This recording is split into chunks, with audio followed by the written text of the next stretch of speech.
Israel says it's carried out another wave of strikes across Iran. This follows the U.S. threats of escalation.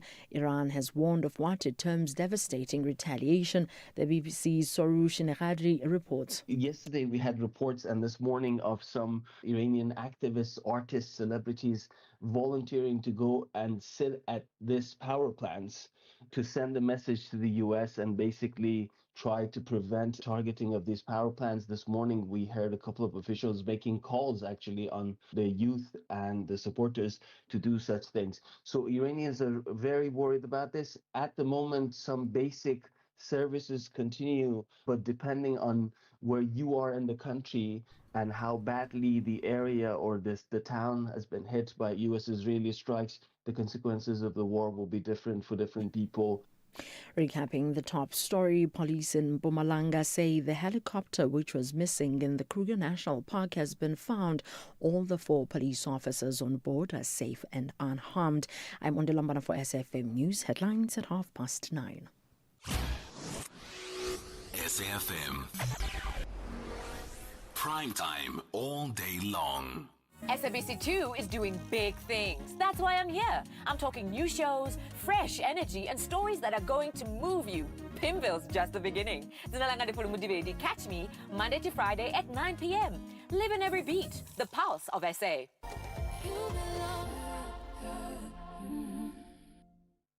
As you sit in traffic reflecting on a good day, projects on track, clients happy, and they're a big one too.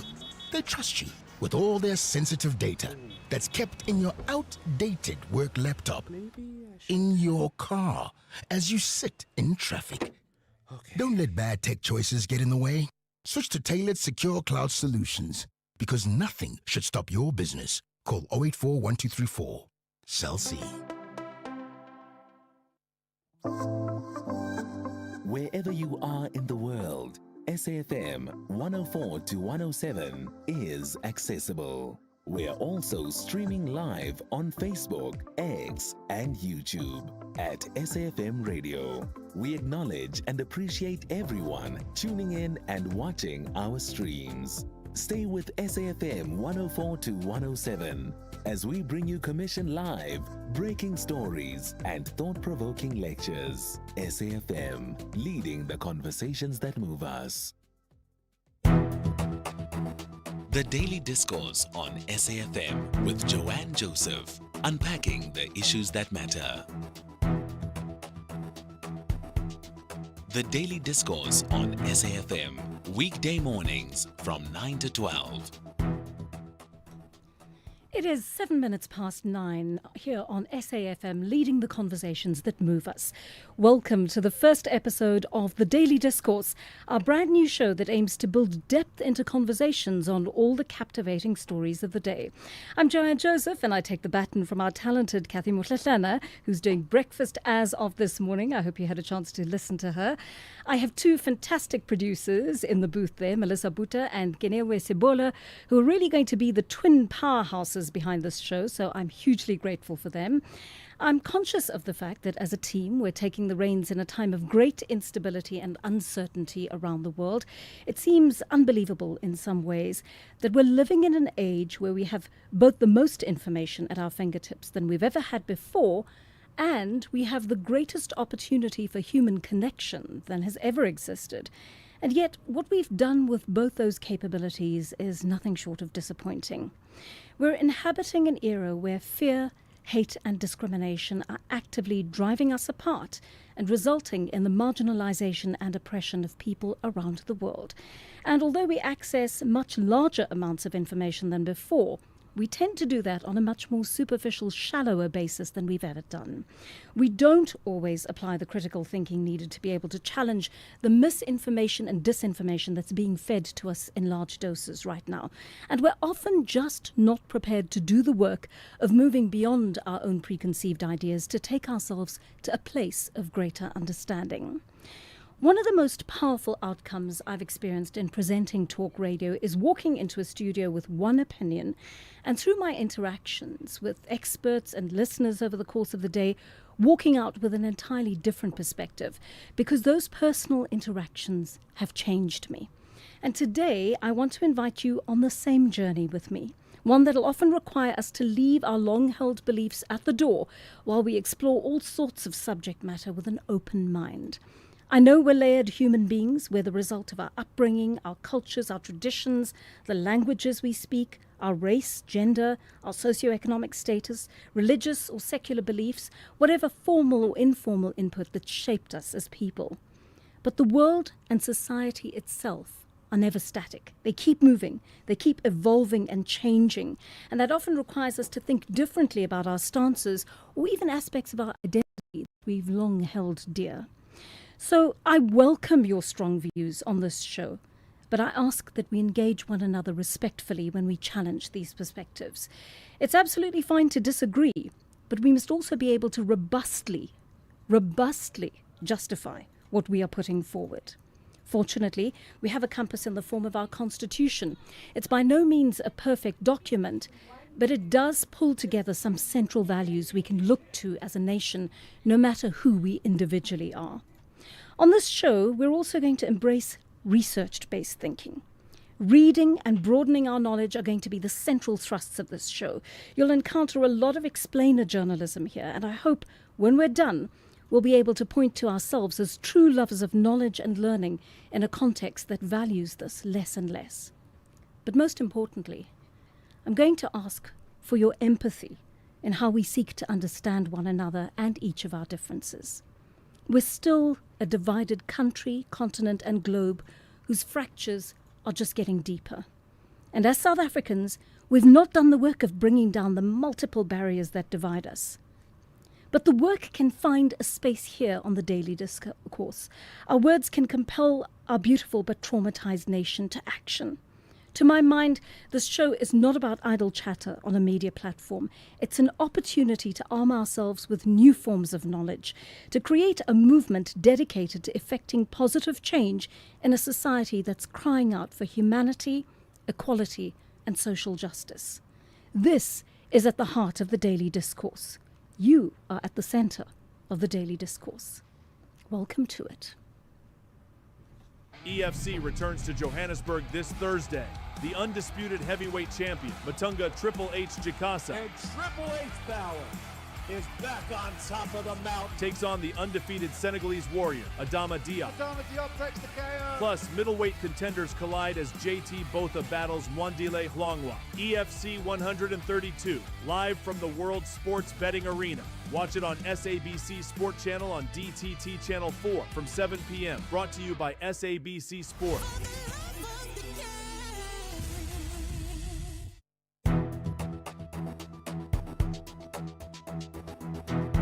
The Daily Discourse on SAfm, weekday mornings from 9 to 12. Lots to speak about on the show today. 12 minutes past 9 though. Got to get used to this morning thing. I would love you to participate in our open line from now till about 9:30. At 10:30, just after news headlines, we're going to talk about the goings on in Iran, how this is impacting the cost of living for us here, what the geopolitical tensions mean for us here at the southern tip of Africa. And then just after the news at 11, we are going to be taking the Madlanga Commission live, okay? I promise all the Madlanga groupies and junkies out there, we're not abandoning you today. We are still going to take that live from 10 o'clock. The Tshwane Metro Police Department is, of course, taking the stand at the proceedings this week. They're taking center stage, and we're expecting the TMPD boss to testify. What's interesting, you don't often see suspensions and criminal charges being laid while a commission is ongoing. I mean, think about the Zondo Commission, where criminal charges and further investigations were really only done after the recommendations were handed down in the form of that report. Right now, we're seeing a number of suspensions take place. We're seeing arrests underway. What do you think that signifies? Do you want to talk about that? Feel free to give us a call. I'm going to give you our numbers in just a moment. And of course, SARS has a new commissioner as well, the taxman, Dr. Ngobani Johnston Makubu. He takes over as the head of the South African Revenue Services at the end of this month. And as you know, he's an internal appointment. He served as the SARS Deputy Commissioner for Taxpayer Engagement and Operations since 2023. And Edward Kisweters just left after 7 years in charge. SARS has done pretty well on his watch. They've collected more than 2 trillion rand in the last financial year, and that, of course, exceeded expectations. So if you have an opinion on that, I'd love you to share it with us.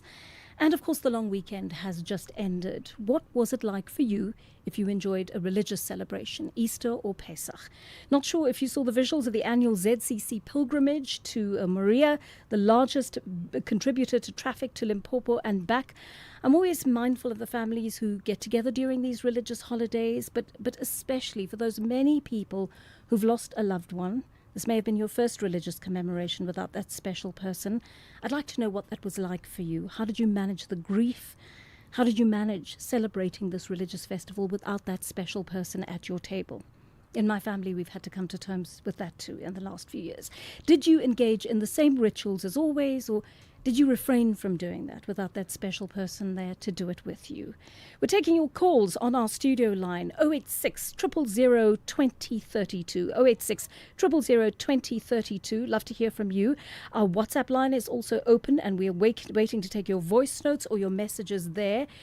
0614 104 107. 0614 104 107. I'm just going to ask you to please keep your voice notes to between 35 and 45 seconds so we can keep it short, sharp, and hear from as many of you as possible. And if you've got access to DSTV, you can also listen in there. Channel 814. You can also listen live on the SAfm website and on several social media platforms as well. So we're taking your calls. Once again, that number 086 000 2032. From Tuesday, April the 7th, a new sound arises on SAfm. Sharper conversations, stronger voices, and a seamless flow of news, insight, and analysis. From morning to night, Monday to Friday. Wake up with energy as Angela Ludek sets the tone on Quantum, 3 to 6 a.m. Then Elvis Preslin brings you First Take SA. Stay informed with the National Briefing.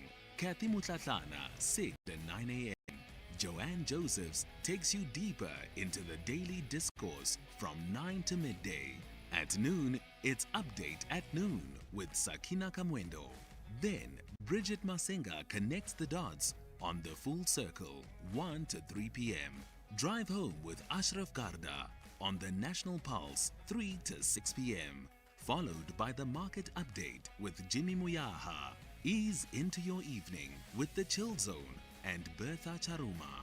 Then, Koketso Sachane hosts The Meeting Point, 8 to 10 p.m.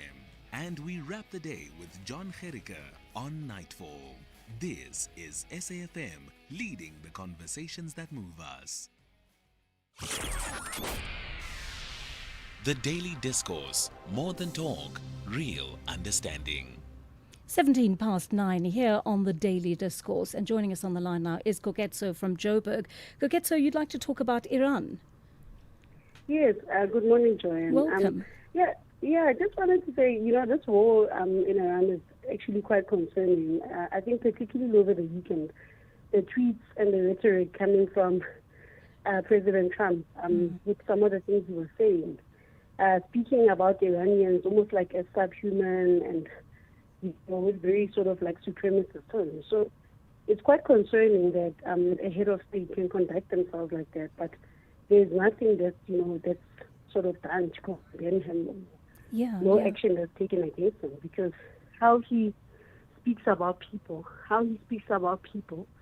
is actually quite malicious. So I don't know, I found that quite disturbing, particularly the nature of his tweets over the weekend. Okay, so I hear you. I mean, I think the rules of engagement in this presidency have entirely changed, right? I was thinking about what he said about Somalians, for example, foreigners in general in his country, but Somalians in particular.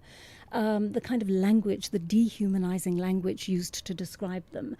The kind of things he says about fellow world leaders like Emmanuel Macron and his wife, for example. I mean, it really is quite disturbing, I think, to see any voice in the presidency use either a public platform when he's speaking, or indeed, stand in front of a group of people and say the things that he does. I think it is a very different era in which America finds itself right now. Thank you so much for sharing your thoughts with us. Let's take a call from Russell, also in Johannesburg. Russell, you also want to talk about Iran? Yes, good morning, Joanne. I agree with exactly what your last caller has said, but I think as well that we have to be really cautious about the economic, the religious, the social, political undertones that are certainly coming through when we talk about this war on Iran. I mean, things like, for example, human rights. There's no country in the world, even our own country, where human rights are upheld and are perfectly upheld. We have been given no evidence except what some Western media have said about what is happening in Iran. We were told it's about human rights. We were told it's about regime change. We were told it's about a nuclear threat. Then it's become a religious war. I mean, I think we're in very, very muddy waters here. And I think any thinking person can no longer accept what is coming out of the Israelis and the Americans' mouths. I really, really think that we would be intellectually lazy just to accept what is being said. And the world is on the precipice of something very dangerous. Russell, if I recognize your voice, I'm talking to Russell Pollitt, the former director of the Jesuit Institute. Am I correct? Yes, Joanne. Okay, so I'd lovely to have you on the show, and I want to pick your brain on something because.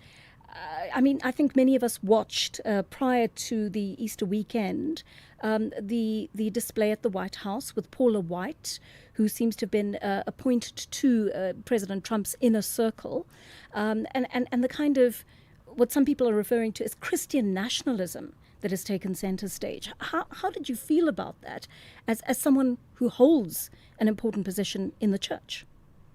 Yeah, I was disgusted, to be honest with you. And I felt that this was a complete mockery and betrayal of Christianity. I think the comparisons that she made, Paula White made, and I'm embarrassed to say there was even a Catholic bishop present, to suggest in any way that Trump is persecuted and betrayed as Jesus was. I mean, I sat watching this thinking to myself, can one actually get lower than to abuse a religious system for your own gain? And this idea that somehow, this is the will of God is completely absurd. I mean, I think the one voice that has been sane on this is the Pope himself, who has said, that God is not a God of violence, and God never answers prayers to kill anybody. God is a God of peace. And I think that he has also made it very clear that the voices that are in any way trying to pitch this as some sort of religious war and also kind of bolster the idea of Christian nationalism, the Pope has been very strong on this. And being an American himself, I have found this to be quite heartening that he's been willing to almost go and say to Trump and to Hegseth and these people, you are disingenuous, you are betraying, you are hypocritical in what you are doing. Russell Pollitt, thank you so much for calling into the show this morning. Very good to hear your point of view. Do you agree with that? Do you agree with what Reverend Russell Pollitt has just had to say? Is he being too hard on the American regime at the moment? Let's take a call from Xolani. He is in the Eastern Cape. And Xolani, you're bringing it back home for us. You have some concerns about the safety of students in Stellenbosch. Welcome. Hi, Joanne. Thanks for taking my call. In March, which is last month, students were running this. We don't have a very clear line to you, Xolani. Can I ask you just to repeat what you were saying, please? Okay. What I was saying is in March, two separate incidents, students were jogging around Stellenbosch, and they were marked by a Toyota Corolla with some male occupants. Yeah. And this thing happened just before 6 p.m. It's daylight, almost daylight in the Western Cape during that time. Of course, they took their cell phones that they use, but this happened in different times. Yesterday, next to the school, the students also were doing studies. There was a burglary, like a break-in into the car. It was, the window was smashed, and they of course they tried to take what was inside, but there was nothing. But my appeal at the moment is to the Stellenbosch, the management, both the South African Police Service and also the local municipality, on the installation of cameras to monitor this thing, because it's becoming a nuisance, if I were to say, that students cannot run in terms of jogging and all, and then when they are starting, then their vehicles are going to be smashed and all that. So this is something that's just unacceptable. I agree with you. I mean, that this is a really worrying development. Tell me, is this happening on the Stellenbosch campus itself, the University of Stellenbosch campus, or around the campus? No, it's around Stellenbosch, because Stellenbosch, the area's got, the universities has got, the business schools has got, the colleges around, but the vehicle has been identified. It's a Toyota Corolla. It's got occupants that looks like they are monitoring these students when they are jogging. So they've got spotters, because they are identifying if the one is running by him or herself. Then what they do, then of course they're going to go and mark and check whatever the person is carrying at that time. So this is where my appeal is to the South African Police Service in that area and the local government to monitor, to either put cameras or have a patrol, because the students are not going to stop running. They have to exercise. Absolutely. So we just need that in that space. Thank you for making us aware of that, Xolani, and perhaps we can follow that up with the local police as well to find out what's happening there. A very kind message from Paulina, who says, "Welcome, Joanne and your team. So looking forward to your new chapter. The Iran situation is really disturbing, and the US is acting completely anti-peace in everything that is said and done." Let's listen to one of your voice notes coming through now. Morning. I would like to talk about the Madlanga Commission and the fact that you reflect on the suspensions and the criminal summons and charges. Look, as South Africans, there's still a long way to go to have law enforcement agencies that are really empowered to can implement the law and eventually give justice to South Africans. But at the same time, on the same breath, I would like to draw South Africans to really be a little bit grateful to the progress that we are seeing. Let us not be a victim of the prolonged paralysis that we've suffered under the previous governments, where we saw that corruption went without account. Thank you. Thank you. That's a lovely voice note. Absolutely. And I'm quite relieved that after the inertia that we observed after the Zondo Commission, we are actually seeing something important happen in terms of suspensions and arrests. Mustafa joins us on the line from East London. And Mustafa, I believe you want to talk about disability access. Welcome.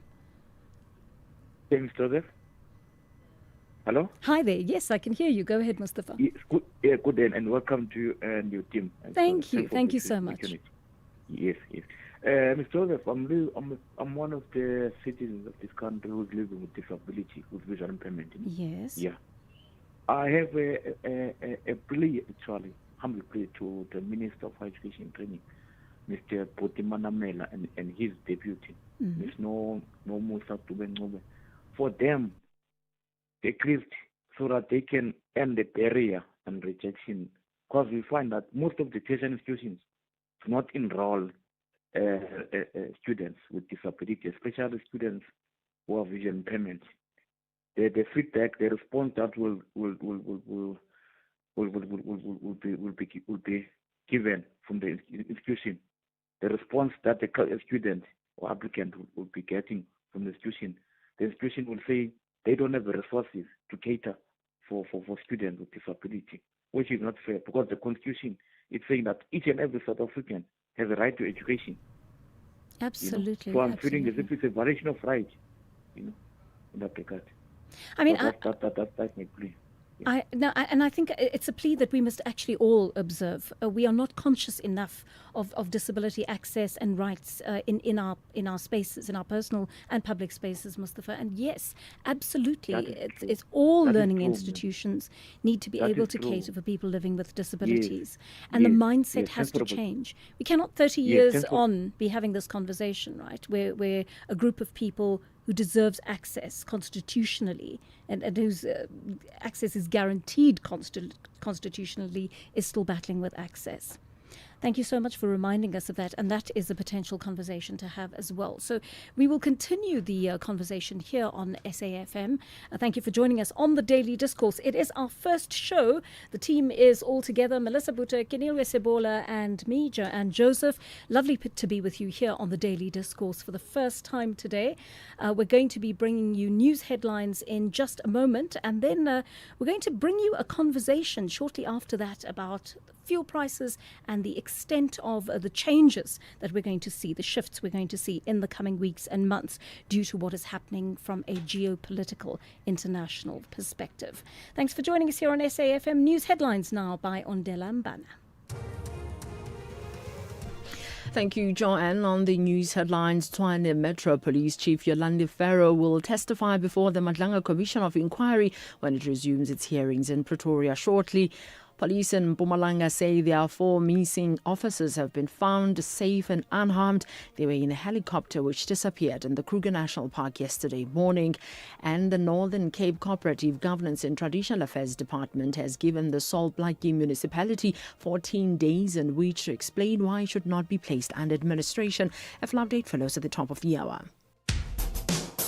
SAfm has signed a code of conduct that is enforced by the Broadcasting Complaints Commission of South Africa. Under the code, we are committed to giving news that is accurate, comment that is fair, and programming that is not harmful, does not amount to hate speech, or contain violence or explicit sex. If you think we are not living up to that code, then you can inform the Broadcasting Complaints Commission of South Africa. Direct any complaints in writing to the Broadcasting Complaints Commission of South Africa. PO Box 142365. Craig Hall 2024. Fax to 011-326-3198 or an email to bccsa@nabsa.co.za. For more information, please visit www.bccsa.co.za.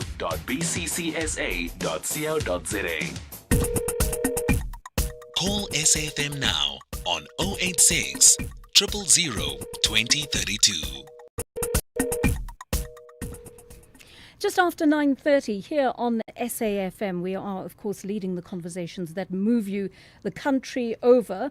And great to be with you here today as we join you. We are the new team of the Daily Discourse. Kinilwe Sebola, Melissa Buta, and me, Joanne Joseph. And I'm going to keep taking your calls and listening to some of your voice notes before we launch into our next interview. Let's hear some of your voice notes that have come through. Good morning, SAfm listeners. I would just like to say big congratulations to the internal appointment of the SARS National Commissioner. And I would just like to know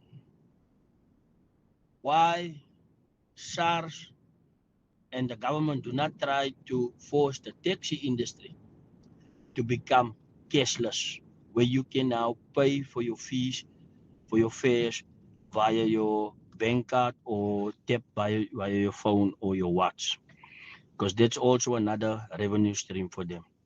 Anonymous from Cape Town. Hi, Joanne. Gwena here. Beautiful morning. It's good to hear your voice on the radio once again. But Joanne, look, I beg to differ with your caller, the one that who just called recently. This is not a mockery to Christianity. Christianity has been oppressed for years. Look at what's happening in Nigeria, in all these other countries, even in Iran. Christians are being oppressed daily. Even in America, at some point, it was like that, where you cannot preach just everywhere. Trump came in and then managed to at least stabilize it, that Christianity is introduced back to the community, same as in South Africa. We have lost it completely. In our church, children used to get Bibles. They're no longer getting them. So what Trump is doing, I'm in full 100% support of Trump's administration. Whether you like it or not, Trump is the president. And what he's doing, anybody can do it for their country. Thanks. When I heard the news, Joanne, that you are coming back to radio, well, I was so excited. Because I looked forward to you on radio, because I know you are a gem on radio. So congratulations. Good luck on this journey. You'll definitely kill it. Yeah, I used to listen to you on an afternoon show, and you were killing it. And I was wondering, why are they not giving you the radio space? Because I know you from TV to also to the radio. But congratulations in overall. Good luck on your journey, Sviso. Svisla, that's so kind. Thank you very, very much for that. And I have been literally overwhelmed with all the messages I've received over the last 24 hours welcoming me to SAfm. I really appreciate it, and I promise to do my best to honour your commitment to listening to us from 9 to 12 every day. One of our listeners says, "Morning, Joanne. Respectfully, Russell Pollitt should just focus on his church and the good work we know he's prominent for, and not bother himself with Trump, because some things are beyond us." So a couple of you feel that President Trump is holding the fort in the best way he can in the United States, but there appears to be some dissension in the Christian community as to exactly how this is going to play out and how Christianity is represented on the international stage. While Joanne says, "Lorna, welcome to the SAfm airwaves, wishing you many happy hours. We are avid listeners." Lorna, thank you. I do not take for granted your loyalty, and I really do appreciate it from day one here. I also want to just remind you that the Madlanga Commission is getting underway right now. If possible, I'd like to dip in quickly to just give you a sense of what's going on there. The public hearings are resuming, and this week, SABC News is telling us, we are resuming with a strong focus on the Tshwane Metro Police Department. So let's quickly just dip in and have a listen to what they're saying right now. You are listening to the Madlanga Commission, live. To the best of my knowledge and belief, both true and correct, and I do swear positively thereto. In respect of my time before my appointment, I rely mostly on documents which I have access to by virtue of my position and which are under my control. Over the course of my position, I have consulted officials under me to obtain more information and context in relation to certain matters, particular set out below. Where I make reference to the regulatory framework that is based on my interpretation and how such has been applied. I do not understand that the statement requires me to make legal submissions and accordingly refrain from doing so. I depose to the statement to assist the Judicial Commission of Inquiry into Criminality, Political Interference and Corruption in the criminal justice system arising from the specific allegation made public by Lieutenant General Kwanazi on 6 July 2025. I do not intend to be verbose in the statement and will try to deal with specific areas of concern relevant to the terms of reference of the Commission. Recently, I have observed certain things within the Tshwane Metro Police Department, also TMPD, which has led me to take certain corrective steps and where necessary consequence management are in progress. However, over the past weeks, I have come to learn with great shock and dismay on what was apparently taking place in the TMPD, whether it was before my tenure or whether it was now in this time. It is not, it would seem, issues of irregularities, but clear systems of siphoning of money and criminal activities. The structure. Sorry, Commissioner. I'm just thinking you are saying siphoning of money. Commission right now, the public hearings are resuming, and this week they are looking at the Tshwane Metro Police Department. So we'll take you there shortly after 10 o'clock. Just want to take one more caller before we go to our first interview this morning. Mabule from Polokwane is standing by. Mabule, what are your thoughts on the South African economy? Hi, Joanne. Welcome back. And yeah, some of us have been following you from the other side of the road. Thank you, Mabule. Yes. Yeah, I want to say I really hope with your new program, and I haven't been following Kathy's program maybe for that much, it may have been catered. I just wish we can have a dedicated slot on a continuous focus on the transformation of our economy. Last week with the investment conference, there were so many billions, I think close to 3 billion that are dedicated to, that are pledged to be invested in the country. And the question is, who are the new beneficiaries that would come in? Because there are some of the investments that are coming into the country, but you find that it's same old players that are concentrated, and we get surprised why continuously there are young people and many other people that are unemployed and entrepreneurs that don't get these opportunities because they're concentrated on the few that have been around for a long time.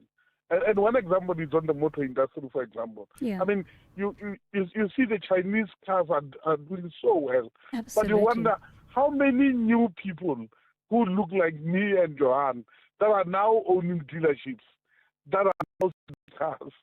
It might be worth having a conversation with NAMSA about that as well, actually, Mapule. Exactly. I think it's a fantastic idea to actually have that conversation on a broader scale about the economy and perhaps zoom in on those various sectors of the economy over the next few months. Thank you for that wonderful idea, Mapule, and lovely hearing you again. Okay, bye-bye. Bye-bye. All right, it is 20 minutes to 10 o'clock here on the Daily Discourse. Thank you for joining us. I'm Joanne Joseph. And in a moment, we are bringing you this. We have been keeping a very close eye on what has been going on in Iran, the US having begun that war a few weeks ago. It is the 6th straight week since that has begun. What are the intentions? What is going on? How clear is it to us what is actually happening on the ground? We're very dependent on the reports coming out of there from the United States. We're very dependent on what Iran tells us about its progress. But of course, all countries propagandize, right? So it's not unusual for us not to be getting the entire truth about what is emanating from that particular area. But we do need to keep a very close eye on it because it is going to have national and international implications. So I really want to get a sense of how this is going to affect us here in Africa and how this is going to, in the long run, affect the world's economy.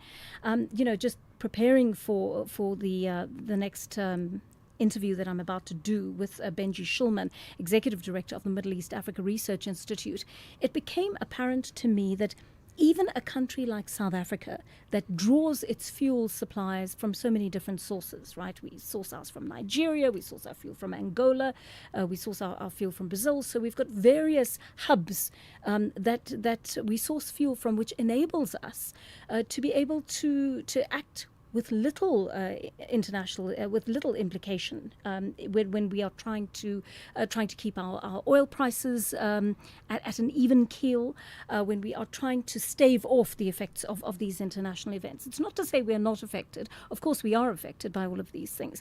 But the fact that we have Iran saying you can make use of the Strait of Hormuz, it's carrying a fifth of the world's fuel through it, and South Africa, as a friend of ours, you are welcome to make use of it.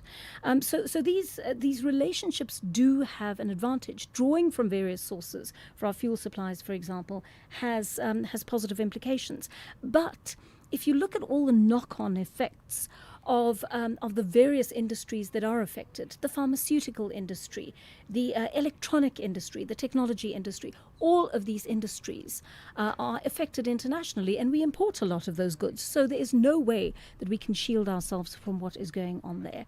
So I'm going to just see if we have our guest, Benji Shulman, Executive Director of the Middle East Africa Research Institute, who is standing by to join us.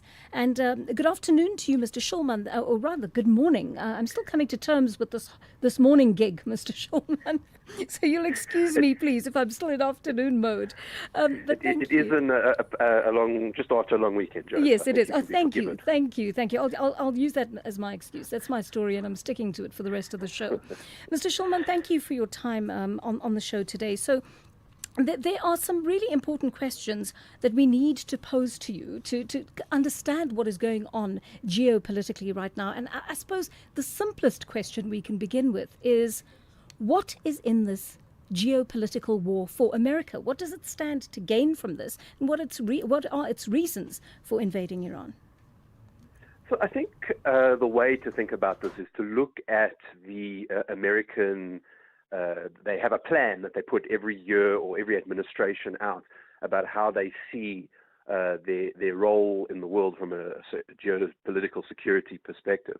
And essentially what the Trump administration has kind of said is he refers to it as the Don Roe Doctrine, which is a play on the words of the Monroe Doctrine, which is kind of a sense that America is going to look after its part of the world and not get too much involved with other parts of the world for whatever purposes. But in order for them to do that, they need to sort of plug holes where they have security threats. And so that's why you've seen the discussion around Greenland, for example, because that's got to do with Russia. And that's why you've seen the actions taken on Venezuela, because that's got to do with South America. And Iran is one of those blockage points where the Americans are concerned about their regional safety. And I think that that's part of what's driven this particular round of fighting.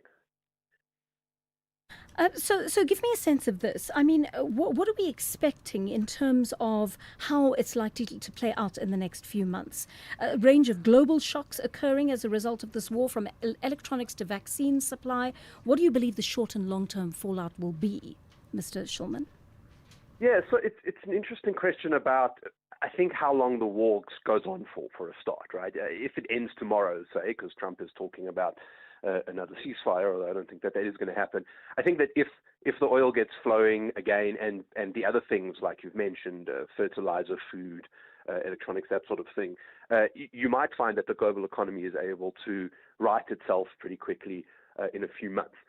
If this carries on, I think that there might very well be considerable shocks. You spoke in the segment before about the question of the fuel price, but also the way that works into other things like the cost of food, like the cost of manufacturing plastics.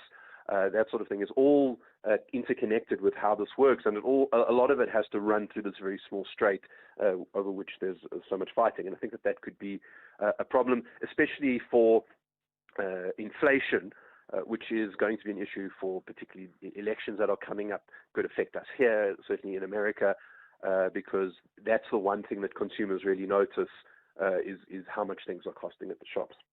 I mentioned earlier that we've been afforded the opportunity as South Africa to use the Strait of Hormuz to transport our oil. Can we really benefit from that in a manner that allows us to be somewhat less affected by disruptions to the oil supply, Mr. Shulman? So I think overall, I think this war is not going to be a good for us in terms of a lot of players in the region are looking at this and seeing who are the people that are being allowed to the strait, and they're making lists, right? It's not just the Americans, who we already have a problematic relationship with, but the Europeans are uncomfortable about what's going on, and so are the Gulf states. And the truth is that we have a very limited economic relationship with Iran itself, who's doing this, right? I think Iran is not in our top 30 or 40 biggest trading partners. But if you look at Saudi Arabia, if you look at UAE, certainly if you look at the Americans and the European Union, these are all major trading partners who are very important for us. And I think that they might start to look at who's getting through and start to say, well, why are these countries undermining our national interests because they have a relationship with this very problematic country? So I think that in the longer term, we might feel quite a lot of pain from the fact that we were allowed to sail through. Mr. Shulman, thank you so much for speaking to us today. Executive Director of the Middle East Africa Research Institute, Benji Shulman. The Daily Discourse. More than talk, real understanding. So let's talk about that petrol price again. Starting to feel the pain at the pumps, all of us. The petrol price going up by more than R3 a litre last week. Diesel went up by over R7.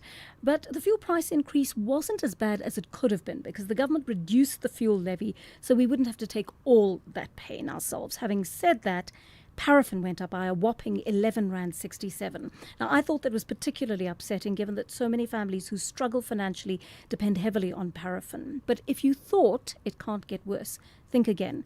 I mean, I'm hearing from organizations like Business Tech that the Central Energy Fund's latest figures show fuel prices may well skyrocket in the coming months. So in the next few minutes, let's talk to Sanisha Pakrisamy, Chief Economist at Momentum, about this. Sanisha, good morning to you. Lovely to have you with us on the show.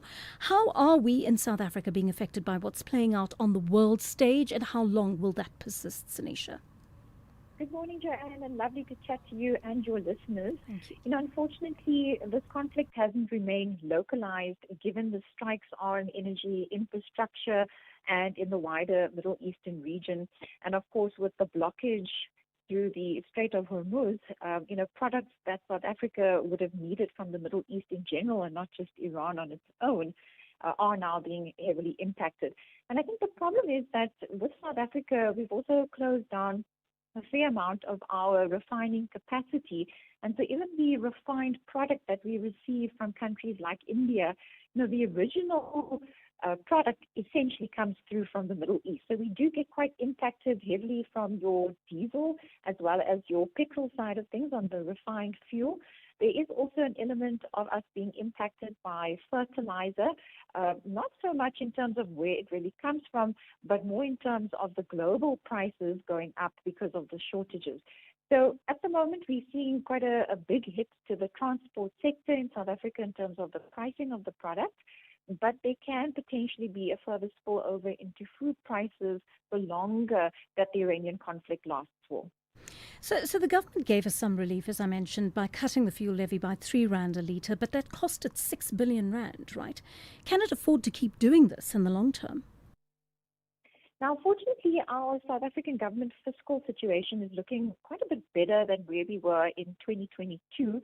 And if you think back to 2022, this is when Russia invaded Ukraine. The third quarter of that year led to our South African government allowing for some relief on the fuel levy. At that stage, it was R1.50.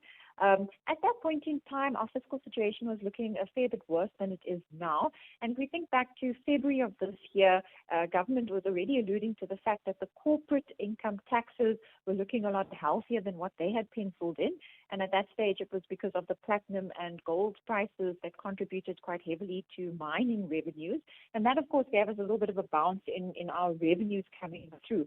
So I think there is a little bit of space, but of course, that cannot be done indefinitely. I think it is a bit of a quick fix to help consumers in the interim. But if this conflict lasts for much longer, and if we see more energy infrastructure with longer term impacts and longer term damage coming through, that will not be an adequate source to cushion the blow for the consumer, because that will come through at the fiscal expense of government. Right. I mean, of course, government has forwarded us this fuel levy discount, so to speak. But I mean, it recoups that from the customer in other ways anyway, doesn't it? I think ultimately what we'll see is the customer being hit when food inflation starts to be negatively impacted. Now, if we look at the food inflation side of things, food is a much bigger component of the consumer basket. The transport component that just deals with petrol, that's about 3.8% of our consumer basket. But food is about 16.8% basket. And as we know in South Africa, lower income cohorts has actually spent a much bigger wallet share on food than your upper income. It's actually close to about 40% of their wallet spend goes towards food for your bottom 30% earners in South Africa. And when fertilizer costs pick up, together with the transportation of products, we know that 80% of our maize is actually transported by road in South Africa. That's essentially when food prices are likely to be hit, and that will take a much bigger impact on the consumer. Ms. Sanisha Pakrisamy, thank you so much for joining us. They're always good to have your insights. So some of what she mentioned there is actually pretty important for our next interview and feeds directly into it. The Pietermaritzburg Economic Justice and Dignity Group putting the average cost of a basic food basket at over 5,300 Rand. It's just above the minimum wage. So you have to ask yourself, how are South African families coping right now? How are households managing with this? Advocacy coordinator at the program, the Pietermaritzburg Economic Justice and Dignity Group, Sibusiso Mboto, joins us. Mr. Mboto, lovely to have you with us this morning as well to continue the conversation. What are you seeing happen to food prices as the fuel price shoots up? Well, good morning to you, Joanne, and to your listeners, and thank you very much for inviting us. Because the data collected from the month of March had not, when we collected it, the war had just begun. We are going to start seeing the effects thereof in this month. That's when we'll be collecting data for April. However, it's safe to say that we are mindful of the fact that when there's disruption in the crude oil supply, it has a knock-on effect from production of food right to the consumption, and therefore we are quite concerned that we are most likely going to see a rise in food prices as of this month going forward. Very disturbing indeed. I mean, we're also seeing added complications like foot and mouth disease, African swine fever. Tell me how those feed into further food inflation. We hadn't seen, at least though we had been expecting that there would be a rise in this price. This has not been recorded or observed in our data, at least in the last 2 months. However, we do expect again that there's going to be a rise because we are mindful of the laws of demand and supply. That right. Once a commodity, there isn't much of it in circulation, the price is likely to go up. It's a very worrying situation. Already cases where foot and mouth disease continues to rise, and therefore it's most likely to impact on the supply in market. Yeah, it is a concerning development, along with other cost factors. I mean, consider that tomorrow the schools are opening, yes. And with that, then the people normally responsible for transporting our children to schools that are far off from us, referred to as Omalume, are most likely to increase their fares, citing the rise in petrol. So all in all, you have this knock-on effect, and consumers as the end users of most of the products are going to feel the pinch, or at least we suspect that they are going to feel the pinch of this entire development, unfortunately. Mr. Mboto, it's often said that when oil prices come down, we never see the benefits of that as consumers. We really only feel the pain when the prices go up. How opportunistic can retailers become in this kind of environment? It's one of the reasons, Joanne, that we've often called for something of a roundtable discussion. So that we were made to understand the food system, the pricing thereof, the other factors that impact or that influence the pricing thereof, so that we get a better understanding. You see, the example that you are citing is very important. You say that, for instance, as a motorist, when the fuel price goes down, you pay it immediately. You go to the garage, you pay R2 less than you're paying. When you're using public transport, for instance, you're using a taxi from Soweto to Joburg, the price is going to go up. The oil price is going up. However, when the fuel price goes down, you will never hear of taxi prices going down. It's the same thing then within the retail sector. We hardly hear really of prices, food prices going down, and hence this call that we've been making for quite a while, that there needs to be this discussion, most likely involving government, to really find a way of regulating the entire industry, the entire system, so that consumers do not find themselves in a position where they're constantly getting suffocated by high food prices. Right. I've got one last quick question before we go to news, Mr. Mboto. The Institute for Economic Justice suggesting government look at buying buffer stocks of grains like white maize, wheat, sorghum and millet when prices are lower, storing them and releasing them during tough times like these. Are you on board with that? We would be. Because at the least that would ensure that there would be the cushioning of consumers. These kind of foods, these kind of items cited by IJ are an important source of food for most of the households, especially the vulnerable ones, those who are who are on the low income bracket. They would benefit a lot out of that. Thank you so much for your thoughts on this important story, Mr. Sibusiso Mboto, speaking to us there from the Pietermaritzburg Economic Justice and Dignity Group.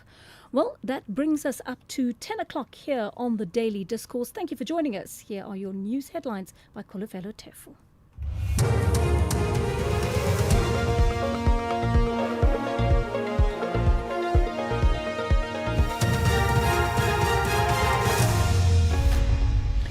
Thank you, Joanne. On the top stories, Tshwane Police Chief takes the stand at the Madlanga Commission. WHO suspends medical evacuations in Gaza. For SAfm News, I am Onde Lambana, and a very good morning. Tshwane Metro Police Chief Yolandi Ferro will testify before the Madlanga Commission of Inquiry when it resumes its hearings in Pretoria. Meanwhile, the South African Policing Union, SAPU, has warned against painting the entire SAPS with the same brush. This says some police officials are appearing in court after being accused of corruption. The union says while corruption must be dealt with decisively due to processes must be followed to protect innocent members. SAPU spokesperson Lisiba Tobagale. We cannot conclusively say there's a deeper systematic problem simply because issues that relate to SAPS currently are before the Commission, and the Commission is still doing its work, and we really appreciate whatever that is coming out of that in terms of the actions that needs to be taken. But if there's any allegations against anyone, it is always fair to allow the law to take its course in this regard, but not put a blanket approach to say that, you know what, there is such a problem in SAPS in this regard, because it's not everyone who is involved who has got allegations that are leveled against them. The Democratic Alliance says the latest corruption allegations against senior police officials highlight systemic failures in the SAPS. A prominent police official has appeared in court after being accused of defrauding the SAPS of millions of rand intended for presidential protection services. In a separate incident, a police sergeant who recently testified before the Madlanga Commission of Inquiry will appear in the Pretoria Magistrates Court today. The DA has warned that corruption in the police poses a serious risk to national security. It has also called for financial oversight, leadership reform and the placement of the National Police Commissioner on special leave. MP and DA Deputy Police Spokesperson Lisa Schickeling.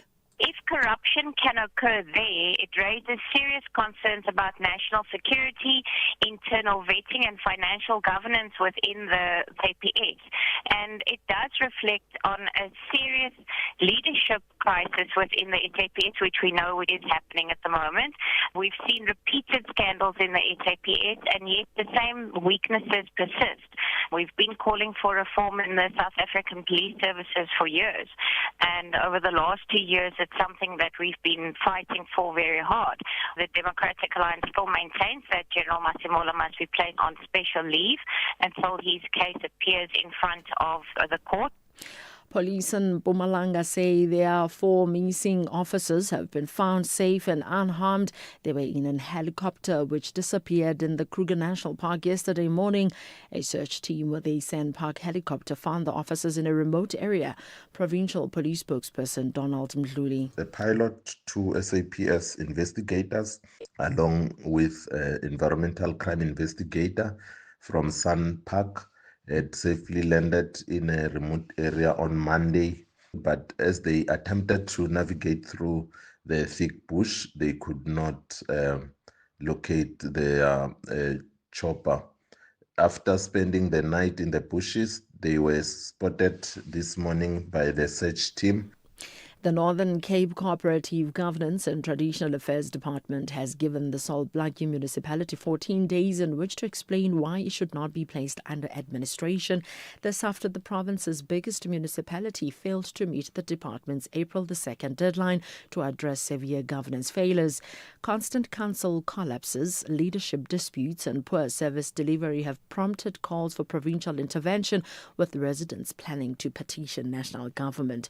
Tebogo Monyo is the department spokesperson. We are concerned as a department about what is going on at the municipality. So MEC FAS is currently applying his mind as to what the way forward should be in terms of law and applicable legislation. As a way forward, I'm sure MEC FAS primarily the next steps and the decisions that he will take will be to ensure good, sound administrative governance at the municipality so that ultimately the municipality is able to provide good services. The World Health Organization says it's suspending medical evacuations from Gaza. This after one of its contracted employees was killed yesterday. The Palestinian Red Crescent says the driver died when Israeli troops opened fire on a WHO vehicle near the Rafah gate linking Gaza to Egypt. Recapping the top story, Tshwane Metro Police Chief Yolandi Farrow testifies before the Madlanga Commission of Inquiry in Pretoria. Meanwhile, the South African Policing Union has warned against painting the entire SAPS with the same brush. I'm Ondelambana for SAfm News headlines at 10:30. SAfm. Prime time all day long. Why is there a horse in your driveway? You right, Savvy. Why drive a Mustang when you can ride one? What the missus say? Well, she had a bit of a long face, but now she's stable. If you need a backup plan, We Buy Cars can sort you out. Nah, Savvy, this thing is eco-chic. Stop horsing around, cowboy. Rather get one of these from We Buy Cars. What's the horsepower on that thing? More than one, Dorf. More than one. Don't be Dorf, be savvy. We Buy Cars, geared for adventure, geared for you. Neighbor to neighbor, show me this one is for you. It's ngukutshele. If you didn't replace your SASSA Gold card before, your 10 is coming. From around April, you can replace it with the Postbank Black Card. It's simple. Bring your ID and visit a Postbank replacement site near you. For general questions, call Postbank Customer Care on 0800 53 54 55. To find active replacement sites, dial *120 *355 #. Postbank will never ask for your PIN. Terms and conditions apply. The Daily Discourse on SAfm with Joanne Joseph, unpacking the issues that matter. The Daily Discourse on SAfm, weekday mornings from 9 to 12.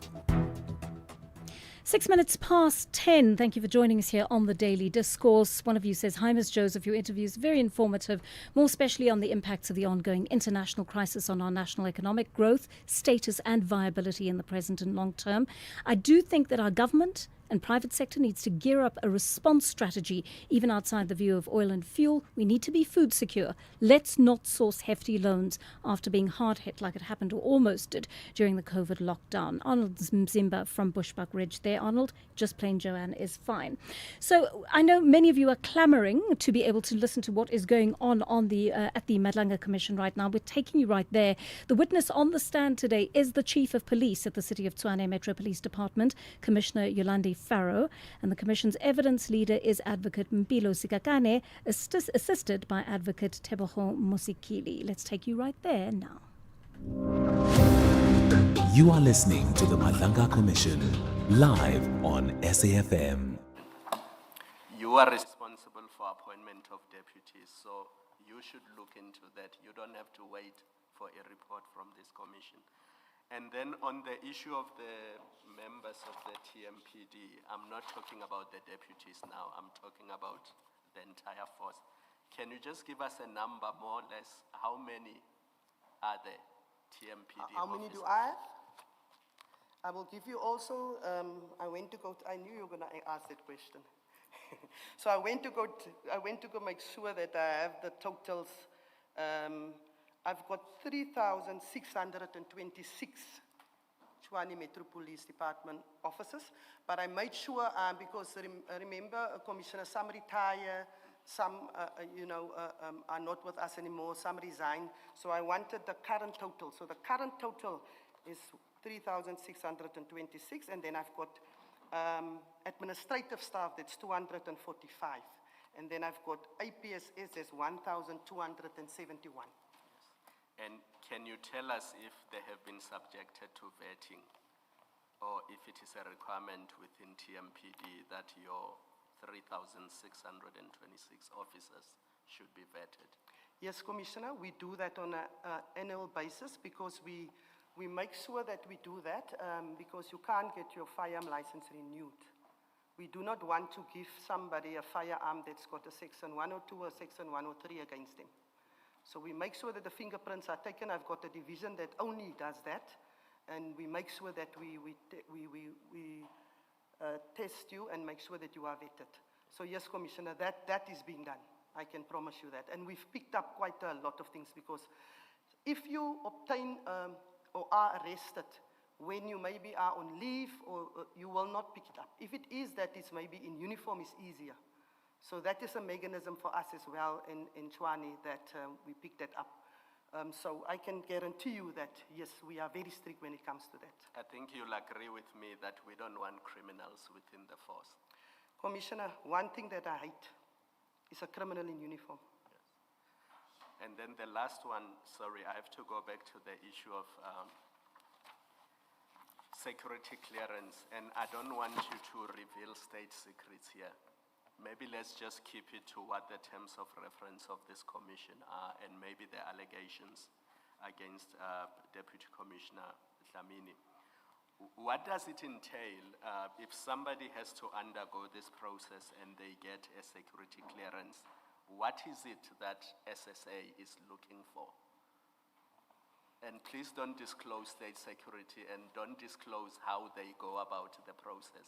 I'm just looking at what are they looking for to ensure that the wrong people do not get appointed to these senior positions. Commissioner, I will just be very umbrella, because I just received my top secret, meaning I must make sure that I keep that top secret and I'm not arrested. So, Commissioner, obviously they look at your financials. They also look at your associates. They look at quite a few things. I think it is a very, very good. You go, with the top secret, you go for polygraph as well. You are subjected to a polygraph. They interview also people that you previously worked with, obviously family members, etc., etc. But it's quite an extensive process, and it's a very good process. Within SSA, they actually they also do the lifestyle audit, I will say. So I will say it's a very, very good assessment that they do. And it is something that should be written in your advert. So before you even, if you look at the advert and we know from the start you've got integrity.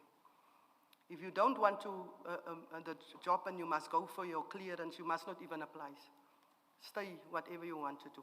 So I think it's important that we must bring it in, like you have said, Commissioner, we need to put it from certain levels, we need to put it in the advertisement and make sure.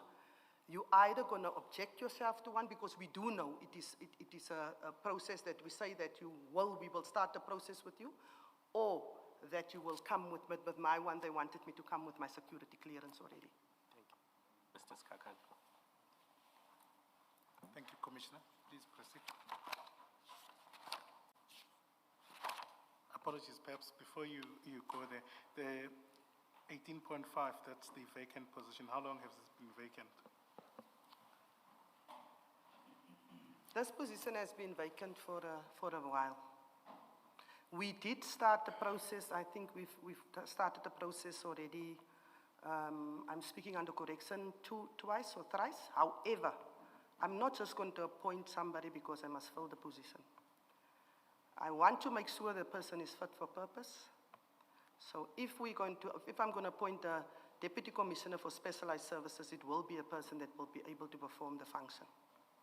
So I will rather if the candidates are not fit, I will rather then make sure that we re-advertise. So that is the only reason why the position hasn't been filled yet. Just to be clear, how long is a while? When I came, it was already vacant. Okay, thank you. Can I continue? Please. The TMPD is a municipal police service of the Tshwane Metropolis, City of Tshwane, and we receive a budget allocation from the city to run its operations and to fulfill its mandate. As such, the officials of the TMPD work closely with city officials from other departments, both administratively and operationally. The TMPD does not procure services on its own. Instead, it is the city supply chain management finance department that does the procurement and management of contracts, authorizing services and payments of such services. However, we do play a role that we have to make sure that in the department of Deputy Commissioner Dlamini, that he needs to process the invoices and create certain documents in order to go to the CFO, accounts payable, and then he must also make sure there's checks and balances before it goes to the department of the CFO, who is responsible for the payment if they are happy with whatever documents is submitted to them or on the system. Payments are at a later stage of the process, that is after appointments have been made. In this sentence, you say that the TMPD provides input into the procurement process from inception. What role exactly does it play at those earlier stages, that is before an appointment has been made? Are you referring to the tenders, Commissioner? Let's look at, maybe you'll clarify what you mean. Let's look at your last sentence of paragraph 20. Yes, that is what I mean, but... However, the TMPD as the end user will provide input into the procurement process. I understand that to refer to stages before the actual appointment, because when you substantiated, you referred to a role that's played by Deputy Commissioner Lamini's section, that role being, or rather that role relating to payments. Yes. So my point is, payments are at a very late stage, which is the procurement process has actually been finalized. A contract is in place, and then there are payments to the successful bidder once services have been provided. So what I'm saying is you refer to procurement process, which I understand to refer to a stage before an appointment. Commissioner, there's also, Chairperson, there is a stage before as a technical. If you want to procure any equipment, you as the technical expert will have to assist, especially when it comes to the beginning stage, BEC, or bid specifications, BSc.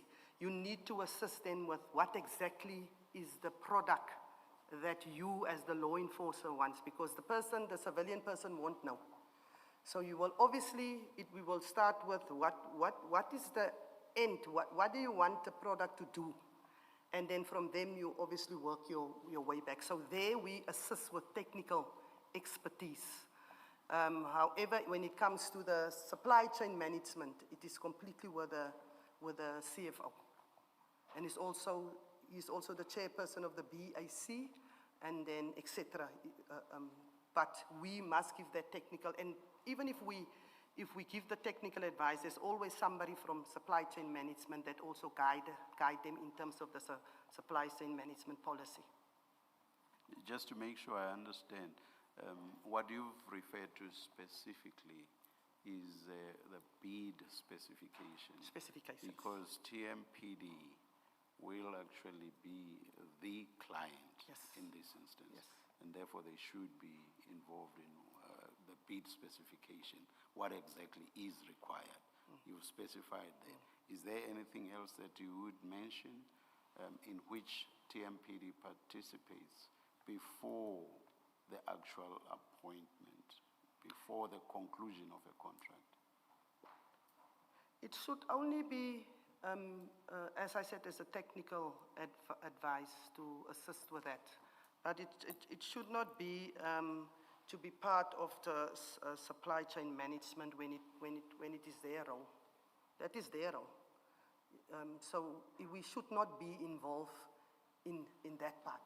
Not in the bid evaluation, not in the bid adjudication, not at those stages of the process. It must be the department of the CFO that must be involved in all of that, because there is, if people also like, if this is they take it to the CFO, will identify where it must go, and then they will do it in terms of if you are meeting the requirements of obviously of the advertisement or of the product, and there are things that is non-negotiable. You must meet it. And then, so they will do that type of, make sure that whoever is there is compliant in terms of what they are looking for. Thank you, thank you. Commissioner, you're discussing the tender process, as I understand it. Can I just ask a slightly different question? We've had evidence about the procurement of ad hoc security services. Now, as I understood the evidence, the companies that are required or that are requested to provide that service are already on a panel, right? So you've done that tender process, and now you have a panel, and you must select ad hoc services from that panel. What is the role or the involvement of Deputy Commissioner Dlamini in that process of selecting who the companies that are invited to now provide ad hoc services at any site? Commissioner, that should be with APSS. That should be strictly with the Asset Protection Security Service Department, because that's why you've got people appointed there that will fulfill that role. So that will fall under Deputy Commissioner Spies? Yes, 100%, Commissioner. Okay. Maybe then explain a little bit more. What do you mean when you say that Deputy Commissioner Dlamini is involved with procurement? You have clarified the payment processes, invoices.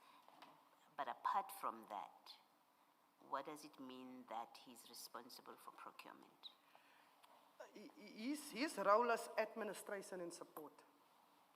Meaning if you're an operational person, you won't know the SCM processes or procurement processes or how to get to the procurement. So he is there to support, assist them if I am if I am specialized services and I require maybe dog food, for example, he must assist me, and I am the person that know what the dogs need. If they need nutrition, if they need a vet, when must they get the injections, etc.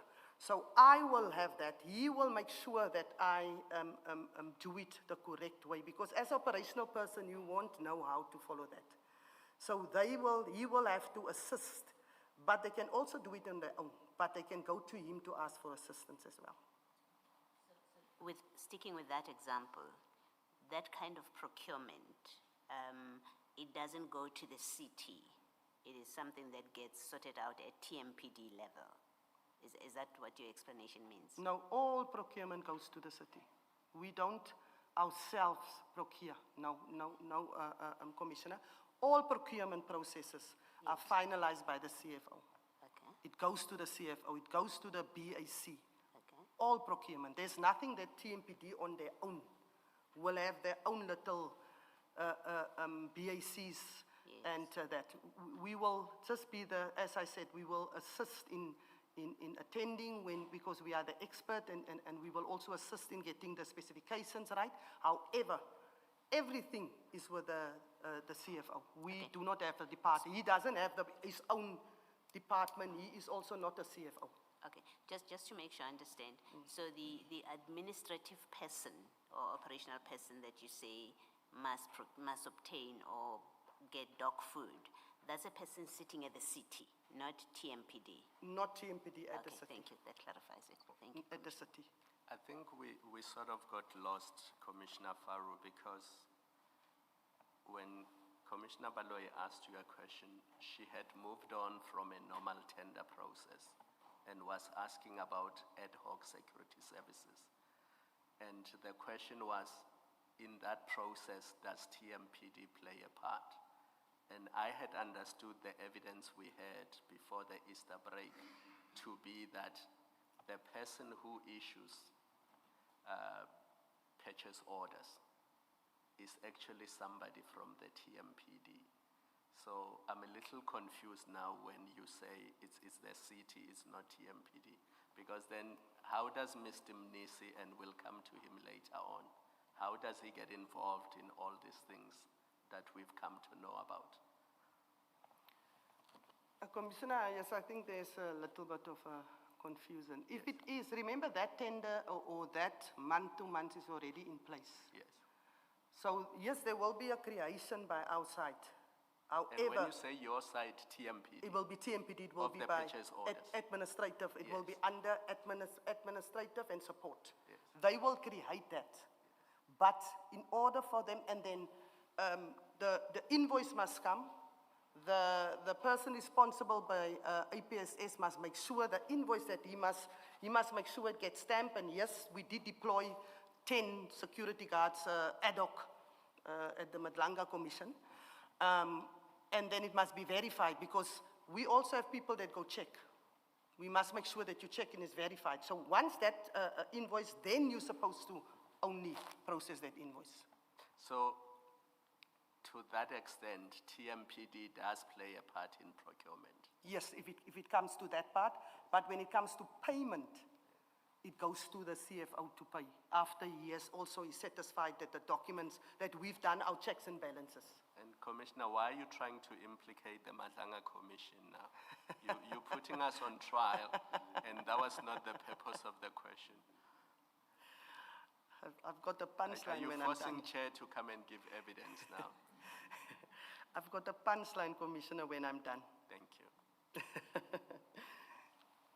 Can I just interfere or continue so that we follow this? Are you saying that in the entire procurement process, other than at specification stage, the TMPD does not play a role? For example, no one from TMPD would sit in the BEC committee, in the bid evaluation committee. But the evaluation committee is the chairperson there is the CFO if it comes to the city of Joanne. He is the chairperson of the bid evaluation committee. I'm just following up from the question from the chair. Would there be someone from the TMPD? TMPD play a role with the, like we said, with the bid specifications. Like today, Deputy Commissioner Species in the BEC, he will be there. But with the bid evaluation committee, the chairperson there is the CFO. So yes, we do play a role, however, the chairperson is there, the CFO is the chairperson there. Okay, thank you. And say bid evaluation committee is chaired by the CFO, you mean the bid adjudication committee? The BIC. BAC. BIC. Yes. Thank the you. BIC is the chairperson. And who is just to make, please go ahead. No, Please go ahead. fine. I was just following up. All right. Just to make sure I understand, I understood perfectly when you said that the TMPD plays a role in the bid specification process. That I understood. Because it's the client, as it were. So, and it is a TMPD that knows what they want. Yes. Now you said Deputy Commissioner Speece is at the, did you mean BE, Bid Evaluation Committee, not adjudication, so BEC. Yes. What role exactly does he play there? Is he a member of the BEC, or does he have observer status? Obviously, he will have to make sure also when he's there as the product expert, let me put it that way. Is he a member? Is he a member? Yes, he will then be a member, and he will be then appointed by the city manager, gives you that letter. Okay. That's exactly what I was trying to establish earlier when I asked you what role exactly the TMPD plays. And what you emphasized was the role that it plays in the bid specification process. So I now hear something additional, which is participation even in the BEC. Yes. Yeah. Is there anything else that you may have left out? Just in the procurement process. If you appoint, although you have administration and support, but if you have a product expert, that person will be the project manager from TMPD. I just wanted to add that, and it will come into context later. So if please repeat that. I'm not sure. If say Deputy Commissioner species now by the BEC, so it won't be that the Deputy Commissioner of Admin and Support is running that role, or running it will be Deputy Commissioner species because it is in relation to his product or his area of or his scope. Yes. So that is why he is there. I just wanted to make that clear. That's why he is there. So if it relates to some other section, it will be another deputy, the relevant deputy. You are correct, Chair. Thank you. Thank you. Correct. Relevant to the product. Thank you, Commissioner. Can I just, I do apologize that we said we'll try and not interrupt you, but I just want to clarify a few things, Chair, and I wouldn't want to saddle you with picking up files, but I just put it on the record. That's file 2 and page 1. Could you please just assist?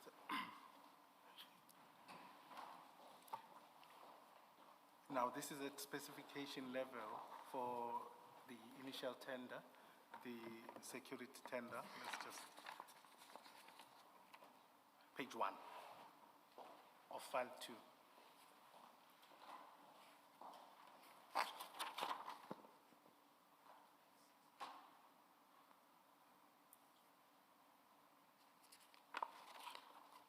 Are you there, Commissioner?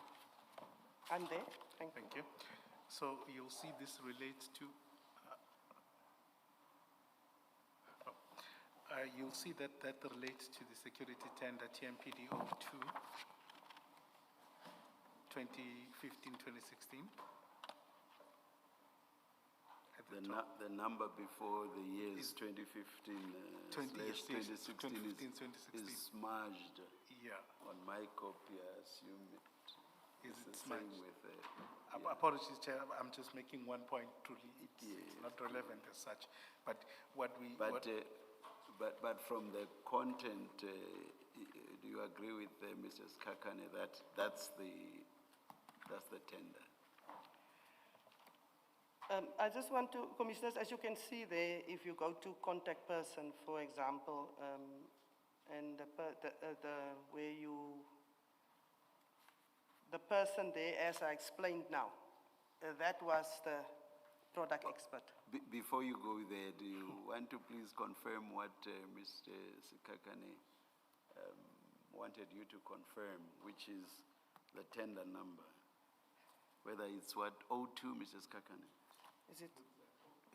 Apologies, it looks like 02. This is 02.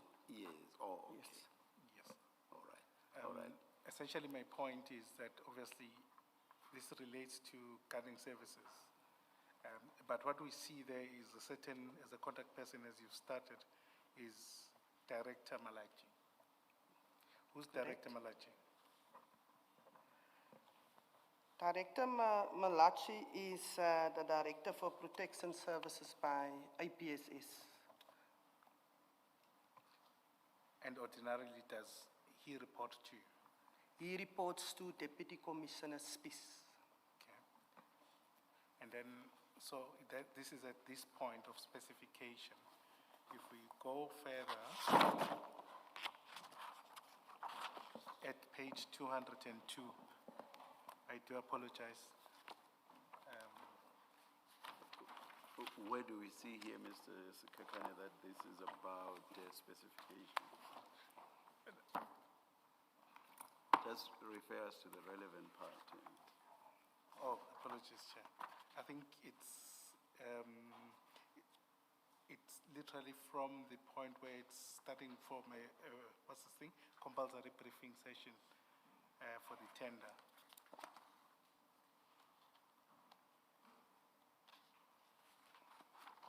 But it's not that there is a word that says specification. All right. All right, please continue. Thank you.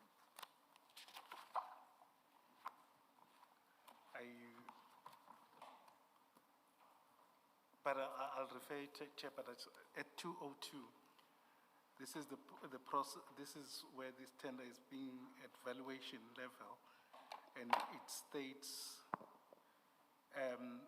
in the middle of the page there's PD valuation committee members. You see that?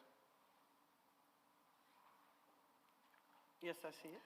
And you see that Mr. Chugudu Malachi is part of the BEC. Yes, I see. Okay. Thank you. The point I was just making is the involvement of TMPD in the entire process. Thank you, Chair. Perhaps, Commissioner, Mrs. Kakane, the answer to the chairperson's question, you find it in file 1 at page 57. That's part of the, I think that document is called the Supply Chain Management Policy. If you go to page 57, and then paragraph 2 right at the bottom tells you who constitutes the BEC, and paragraph B thereof. Do you see where I'm reading, Commissioner? That file 1 that had your statement. Oh, and that's file 2. The one that has your statement? On my statement? Yes, okay. The file that has your statement. Okay.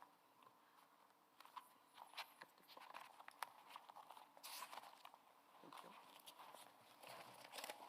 Thank you, Commissioner. At page 57, so Yeah. this is the supply chain management policy that we are looking at, and at 57, 2B, it tells you who, in fact, 2 tells you who makes up the BEC, and B says it will be composed of officials from the departments requiring the goods and services.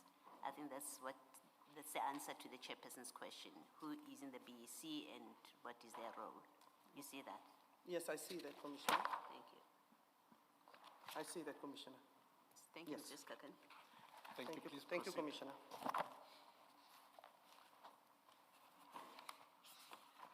Is there anything that stops Mr. Mnisi from appointing an official from TMPD into the BAC?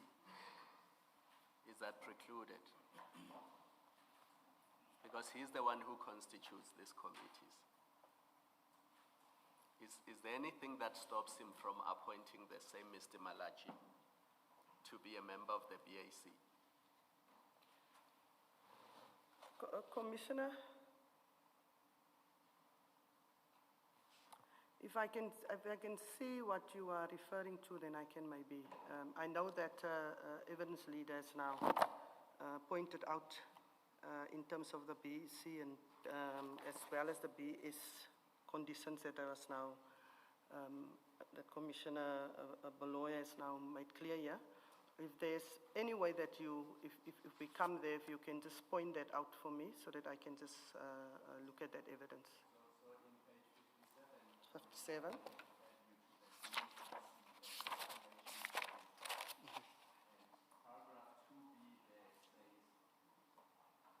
Sorry. On page 57 of Annexure YF1, yes. Commissioner Baloy referred you to the Bid Evaluation Committee and its composition. And the main paragraph 2 says all the standing BECs established by the accounting officer must, and then B says composed of officials from the departments requiring goods and services. So those are the end users. And then if you go to page 59, I'm not sure if this is the rest of the policy. There seem to be the concluding pages missing. But it deals with the composition of the bid adjudication committee, and you see that in 2.24.3. And I had understood you to be saying earlier that the CFO is responsible for the procurement process, so he will appoint members of these committees. And my question was, is there anything that precludes him from appointing a Commissioner Spies or a Mr. Malachi to be members of the BAC? So it is all tied to Chair's question, does the TMPD play any role in the procurement process? And we've established that at specifications they are there. We've established that at evaluation they should be there, the policy says so. So the last leg of it is, in the adjudication phase, is there anything that precludes the CFO from appointing a TMPD official to be a member of the adjudication committee? Commissioner, my understanding is that the accounting officer is appointing. The accounting officer. The city manager? The city manager. So is there anything that precludes the city manager from appointing a Commissioner Spies to be a member of the BAC? You're talking about the city manager? Yes. Remember, we concerned with whether TMPD plays any role in the adjudication process. And I had understood your earlier answer to be they don't play a role there. But my question is there anything that stops whoever the appointing authority is from appointing a TMPD officer or any of the deputies or even you to sit in the BAC to evaluate or adjudicate a particular tender?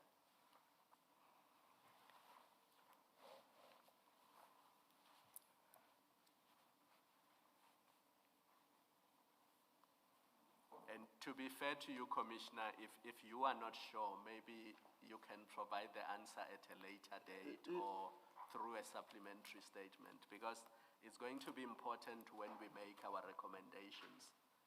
If we see that there are gaps in how security services are procured, then we should close that gap as well. So yes, if you don't have an answer right now, it's unfair of me to, on the spot, expect you to give the answer. It's something that if you're not sure, you can deal with it at a later stage. Commissioner, I will prefer to give a supplementary in that regard. I want to make 100% sure. I want to dot my I's and make sure that I look at all the, I could look at the MFMA, I look at the SAM. I really want to give a proper answer. So, and you are correct. So if there is maybe recommendations that we can put in place, and if it is that something has happened or it can happen in future, we will have to make sure that that doesn't repeat itself again, or maybe if it hasn't happened in future, it can happen in future. So I will prefer that I get that homework, and then I will give the supplementary, a detailed one also, and quote also from the SAM policy, and also look at all the municipal sorts of policies and how it can be done. So if I can be able to get homework, I will prefer that. If I understand Commissioner Kumalo's question correctly, it relates to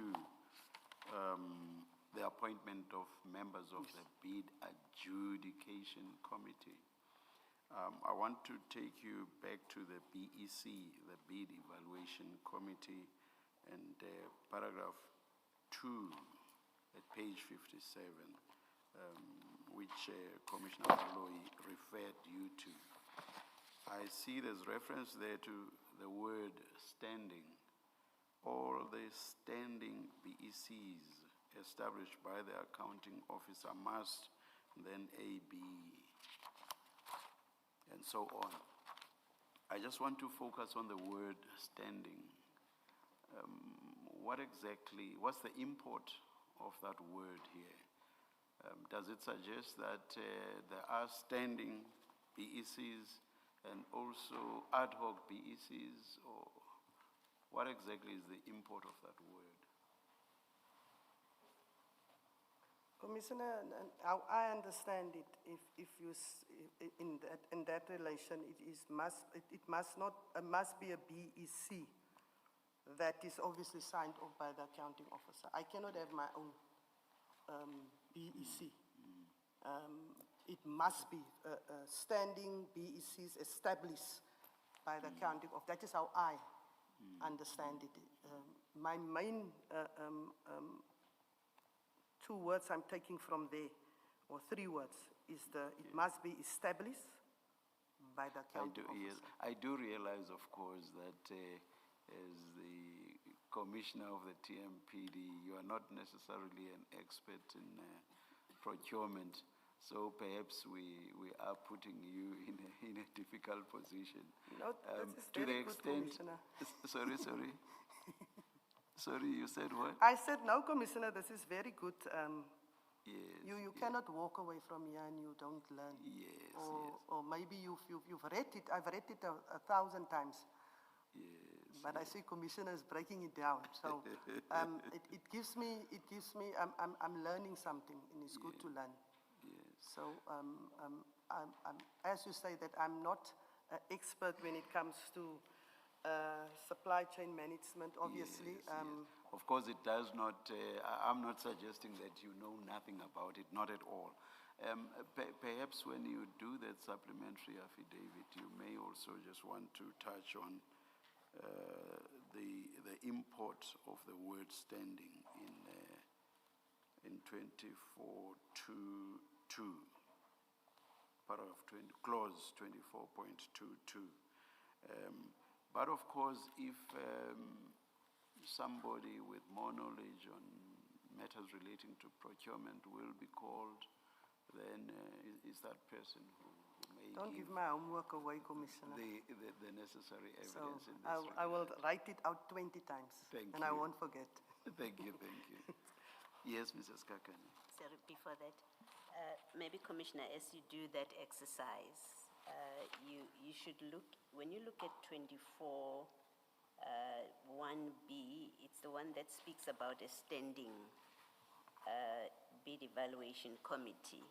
And then it tells us what committees those are. I think it's a services infrastructure and corporate services. Those are your standing committees.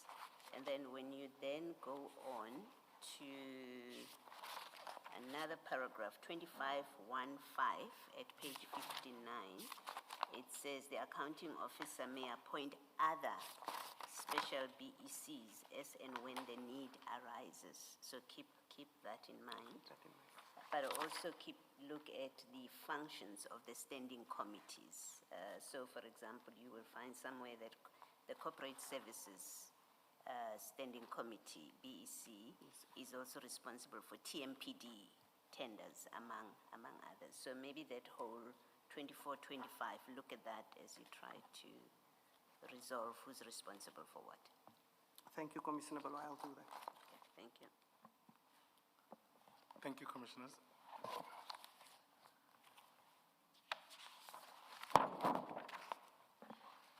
And of course, I think other people from SAM are still going to come. Perhaps they will also try and break down these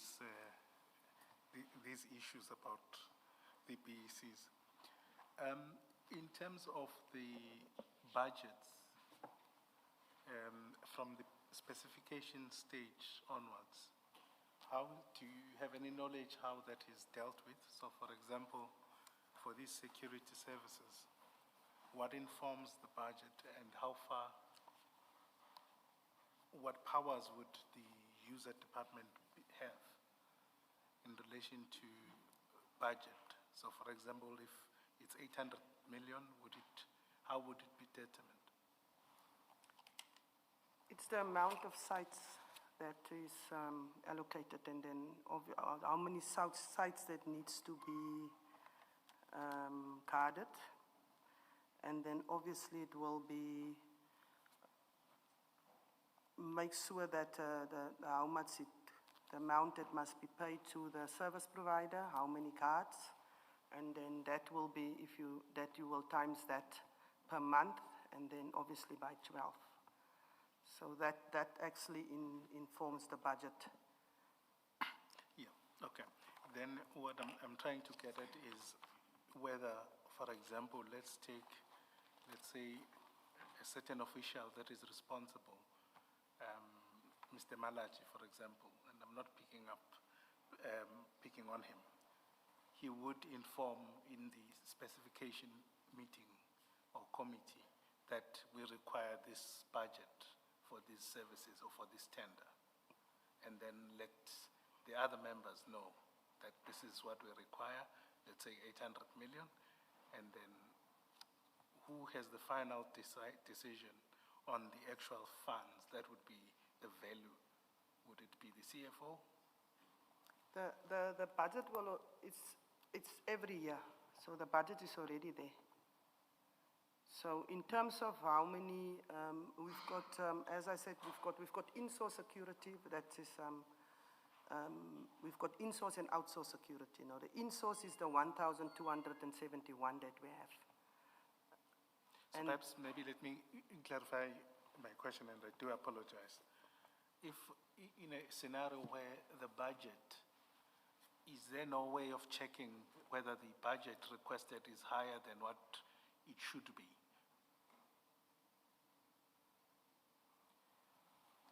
The budget as requested is linked to how many sites are being guarded. If there's more budget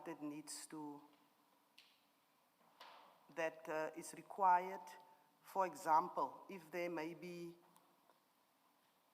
you require more guards at the site because of vandalism and break-in, say you only had one, but because of whatever situation, you need to require more. However, there must be a reason why you put additional guards. That is what, when I stumbled across the ad hoc, I wanted to know what influenced ad hoc? What is your definition of ad hoc? Because you cannot just put additional guards, but nothing has happened to influence that. That is just for me logic. What made you put additional guards there? That for me, it was the crux that I would like to go in more deeper when I come to that topic, why I stopped the ad hoc deployment. If I will be allowed, commissioners, if I can do that. I would really want to, what made me stop it, and I would like to go more deep into that when I come to that paragraph or that heading. Thank you. Please proceed. We will come back to it.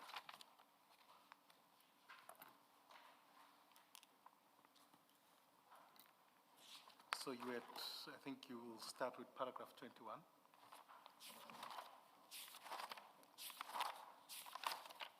I'm at 12 of 23. To your statement, if you file one, please, apologies.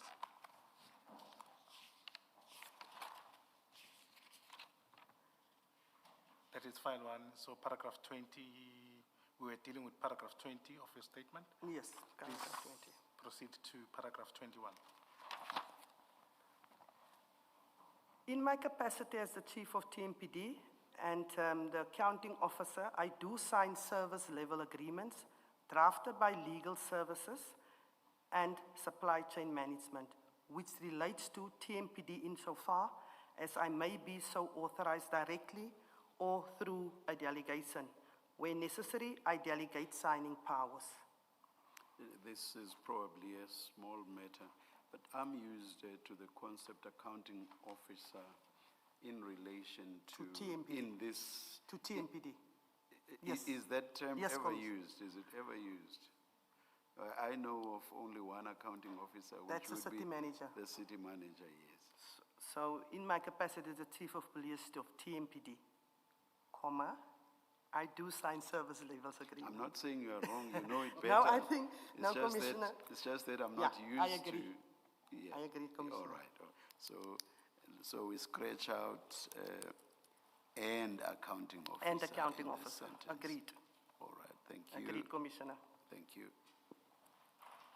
I have sufficient experience in municipal policing and management of municipal policing, as stated above, since 2016. I've been at the helm of municipal police departments.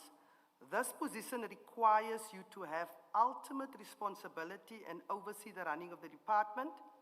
However, commissioners, do not forget, I have deputy commissioners as per page 7, because you cannot expect the president of the country must be responsible for the whole country. That's why he's got ministers.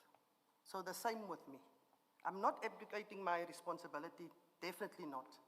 That's why I meet with my deputy commissioners Mondays, Wednesdays, and Fridays. On a Monday, Deputy Commissioner of Admin and Support is only joining, because on a Wednesday, midweek, we want to see how the crime look. Friday, prepare for the weekend. And then I have a special budget meeting every month. There was times that I didn't have it due to reasons. However, that is the measures I put in place to make sure that I can also have my finger on the pulse.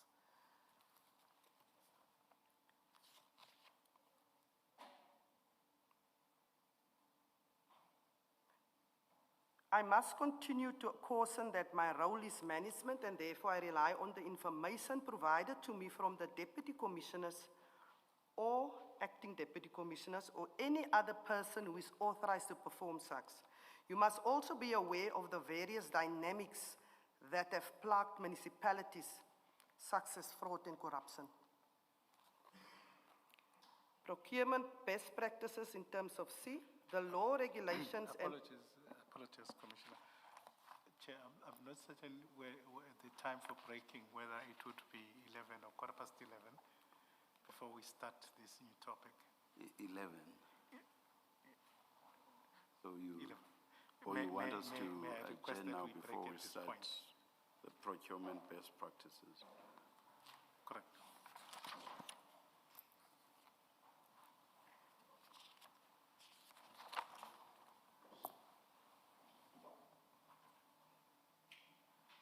Let's adjourn and resume at 11:25.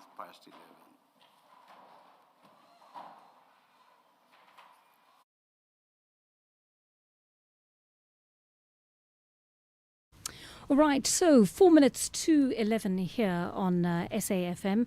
We are leading the conversation right now. We're actually allowing the Madlanga Commission to lead the conversation as we speak.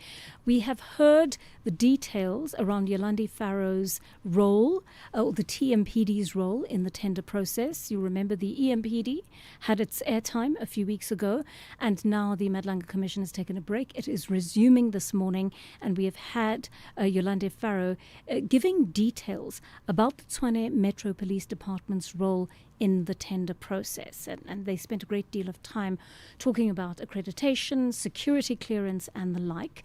Something else that's also going on at this hour, the TRC Housing Assistance Reparations launch is on the go. And we understand the President, Cyril Ramaphosa, is there. Justice Minister Mamaloko Kobai is there. She's officiating the launch along with the President. And so that is what is on the go at the moment. Something else that we want to keep an eye on right now, and it hasn't quite got underway yet, but we're taking you to court in Pretoria in a short while. We're hoping to have our reporter Sasha Naidu there, and essentially what we are talking about there is the appearance of a police sergeant from the Gauteng Organised Crime Unit. An officer from that unit is expected to appear in court today. Now, proceedings were supposed to begin at around 10 o'clock or so this morning. That has not got underway for some reason. There is some sort of delay. Of course, we know that related to this story, we believe, was the arrest of Sergeant Fani Nkosi last Thursday. You might remember there was a search and seizure operation at his home in Pretoria North. A lot of what the police say was evidence was found there. They believe that he was in possession of unlicensed ammunition, explosives, a stun grenade, among other things. Other news reports say that he was in charge of police or in possession of police dockets as well. And so the surmisation that is being made at this point, people are surmising that he is the officer who is going to appear in court, but we don't have confirmation of that yet. What is going to happen is that in the next few minutes, we're going to take you live to our reporter Sasha Naidu, who's in court. We're going to find out what the delay is and exactly what is expected to happen in court today. And then after the tea break, we are going to take you back to the Madlanga Commission, where Ms. Farrow is going to be continuing to give information about the TMPD's process in the or the role they are expected to be playing in the Madlanga Commission in the next few days. Now, what we have been hearing, of course, is that there have been lots of suspensions and arrests, which has been unusual. We don't often see that. With the Zondo Commission, we didn't see a great deal of movement, even after the recommendations were made through the report that Judge Zondo handed in. However, with the Madlanga Commission, things are changing a little bit. We are, for example, seeing suspensions and all sorts of arrests while the Commission is still doing its work. Unusual, but positive, I think many people would say. Right now, however, it is 11 o'clock. Let's take you live to the latest news.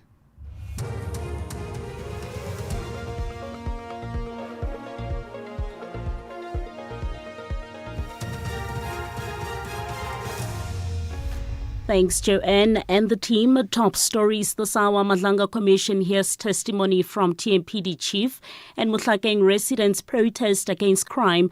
Good morning, I'm Kolofelo Defo. Tshwane Metro Police Department Commissioner Yolandi Farrow has expressed shock at the alleged siphoning of funds in the unit. She is testifying before the Madlanga Commission of Inquiry in Pretoria.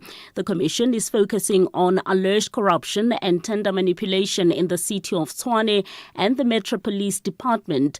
Farrow says there are serious criminal activities in the department. Recently, I've observed certain things within the Tshwane Metro Police Department, also TMPD, which has led me to take certain corrective steps and where necessary consequence management are in progress. However, over the past weeks, I have come to learn with great shock and dismay on what was apparently taking place in the TMPD, whether it was before my tenure or whether it was now in this time. Meanwhile, the South African Policing Union, SAPU, has warned against painting the entire SAPS with the same brush.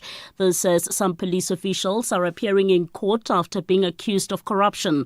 The union says while corruption must be dealt with decisively, due processes must be followed to protect innocent members. SAPU spokesperson Lesiba Tubahale. We cannot conclusively say there's a deeper systematic problem. Simply because issues that relate to SAPS currently are before the Commission, and the Commission is still doing its work, and we really appreciate whatever that is coming out of that in terms of the actions that needs to be taken. But if there's any allegations against anyone, it is always fair to allow the law to take its course in this regard, but not put a blanket approach. On the same breath, the Democratic Alliance says the latest corruption allegations against senior police officials highlight systemic failures in SAPS. A prominent police official has appeared in court after being accused of defrauding the SAPS of millions of rand intended for presidential protection services. In a separate incident, a police sergeant who recently testified before the Madlanga Commission will appear in the Pretoria Magistrates Court today. The DA has warned that corruption in the police poses a serious risk to national security. It has also called for financial oversight, leadership reform, and the placement of the National Police Commissioner Fani Masemola on special leave. MP and DA Deputy Police spokesperson Lisa Chickling. If corruption can occur there, it raises serious concerns about national security, internal vetting and financial governance within the KPS. And it does reflect on a serious leadership crisis within the SAPS, which we know is happening at the moment. We've seen repeated scandals in the SAPS, and yet the same weaknesses persist. The Democratic Alliance still maintains that General Masimola must be placed on special leave until his case appears in front of the court. To the story, police in Mpumalanga say the 4 missing officers have been found safe and unharmed. They were in a helicopter which disappeared in the Kruger National Park yesterday morning. A search team with a Sun Park helicopter found the officers in a remote area. Provincial Police spokesperson Donald Mdluli. The pilot, 2 SAPS investigators, along with environmental crime investigator from Sun Park, had safely landed in a remote area on Monday. But as they attempted to navigate through the thick bush, they could not locate their chopper. After spending the night in the bushes, they were spotted this morning by the search team. And finally, residents of Mohlakeng, west of Johannesburg, have taken to the streets in protest against rising crime in their area. The march underscores growing frustration among residents who say crime, including illegal mining and gun-related violence, have made their area unsafe. Protesters are expected to hand over a memorandum of demands to officials at their local police station.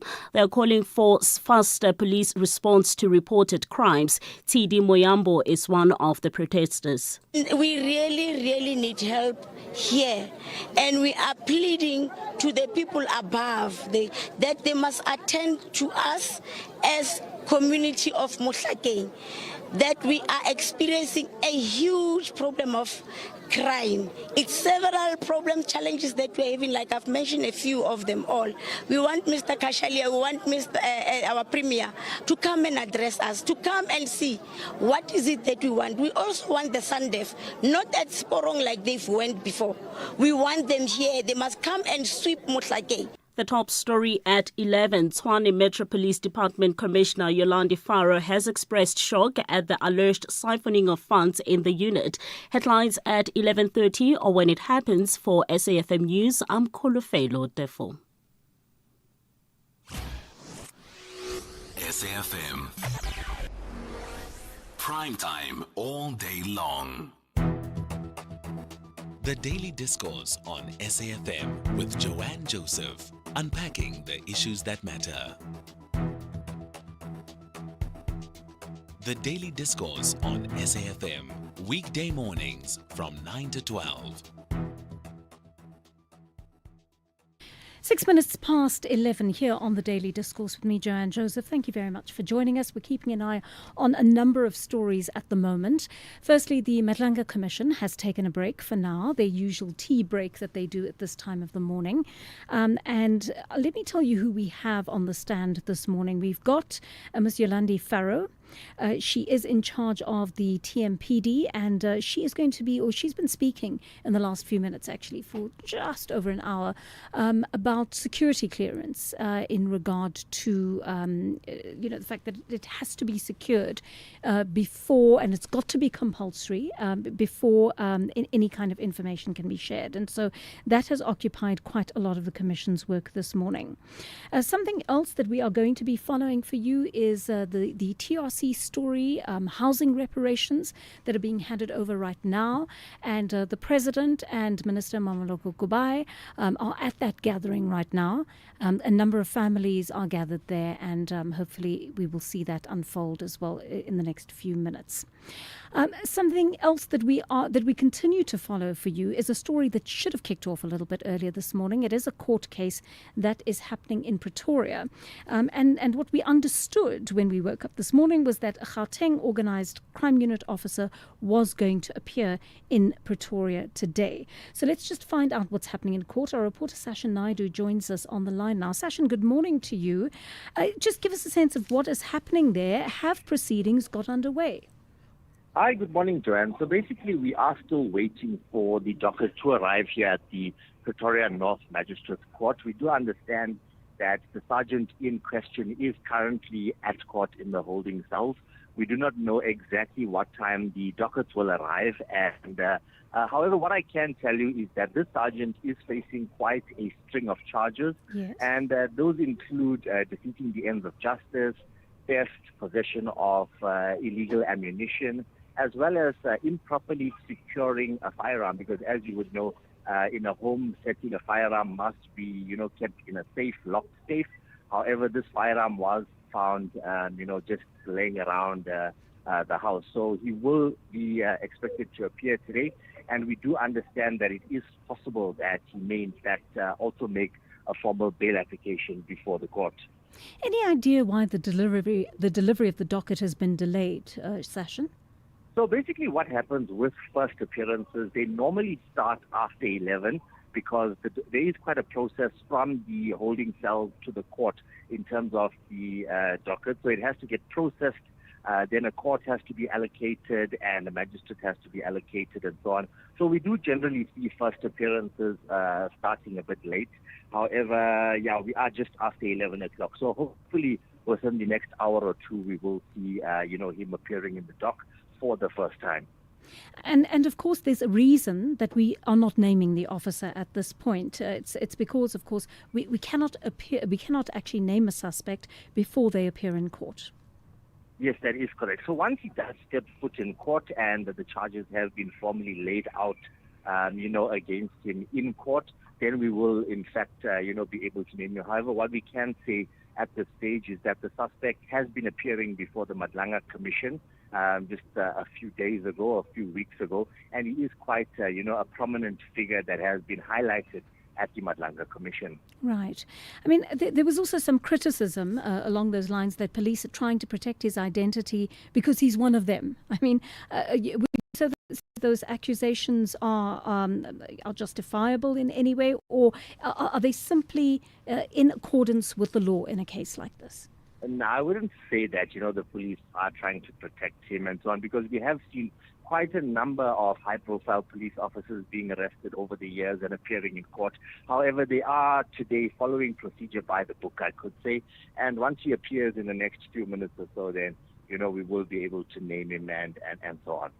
So give me a sense of this, Sashin, because I had raised this earlier on the show, and a number of our listeners have been engaging on our WhatsApp line with this issue. I mean, with the Zondo Commission, we saw very little movement after the report and recommendations had been handed in, and yet the Madlanga Commission already feels different in effect, in that we're seeing a number of suspensions and arrests taking place at this early stage. So, I mean, do we know what accounts for the action that we've seen in this particular commission? Well, in terms of this particular commission, we have seen a lot of action being taken, I think, based on what evidence has been coming out of the Madlanga Commission. Then we have been seeing, police working together with IPID and so on, doing their own investigations, which actually led them to find their own evidence, not just taking from the Madlanga Commission. So the evidence that police have been collecting is from, their own investigations and so on. And based on the severity and, the weight of the evidence that they have collected, they have then been effecting arrests when and if necessary. So that is currently where we stand at this stage. And that is, I think, why, there is so many arrests and so on coming out of what happened at the Madlanga Commission. All right. So just one last question, because I just want clarity on this. I think this is important for our listeners, Sashin. The fact that that people are being arrested doesn't mean that this is based on what is necessarily coming out of the Madlanga Commission or preliminary findings of the Madlanga Commission. We still have these law enforcement agencies that need to reinvestigate after they have taken their lead from the Madlanga Commission, perhaps. And once those reinvestigations are underway, they are able, as law enforcement agencies, to then put their own systems in place and their own arrests and suspensions in place based on their own investigations. Is that correct?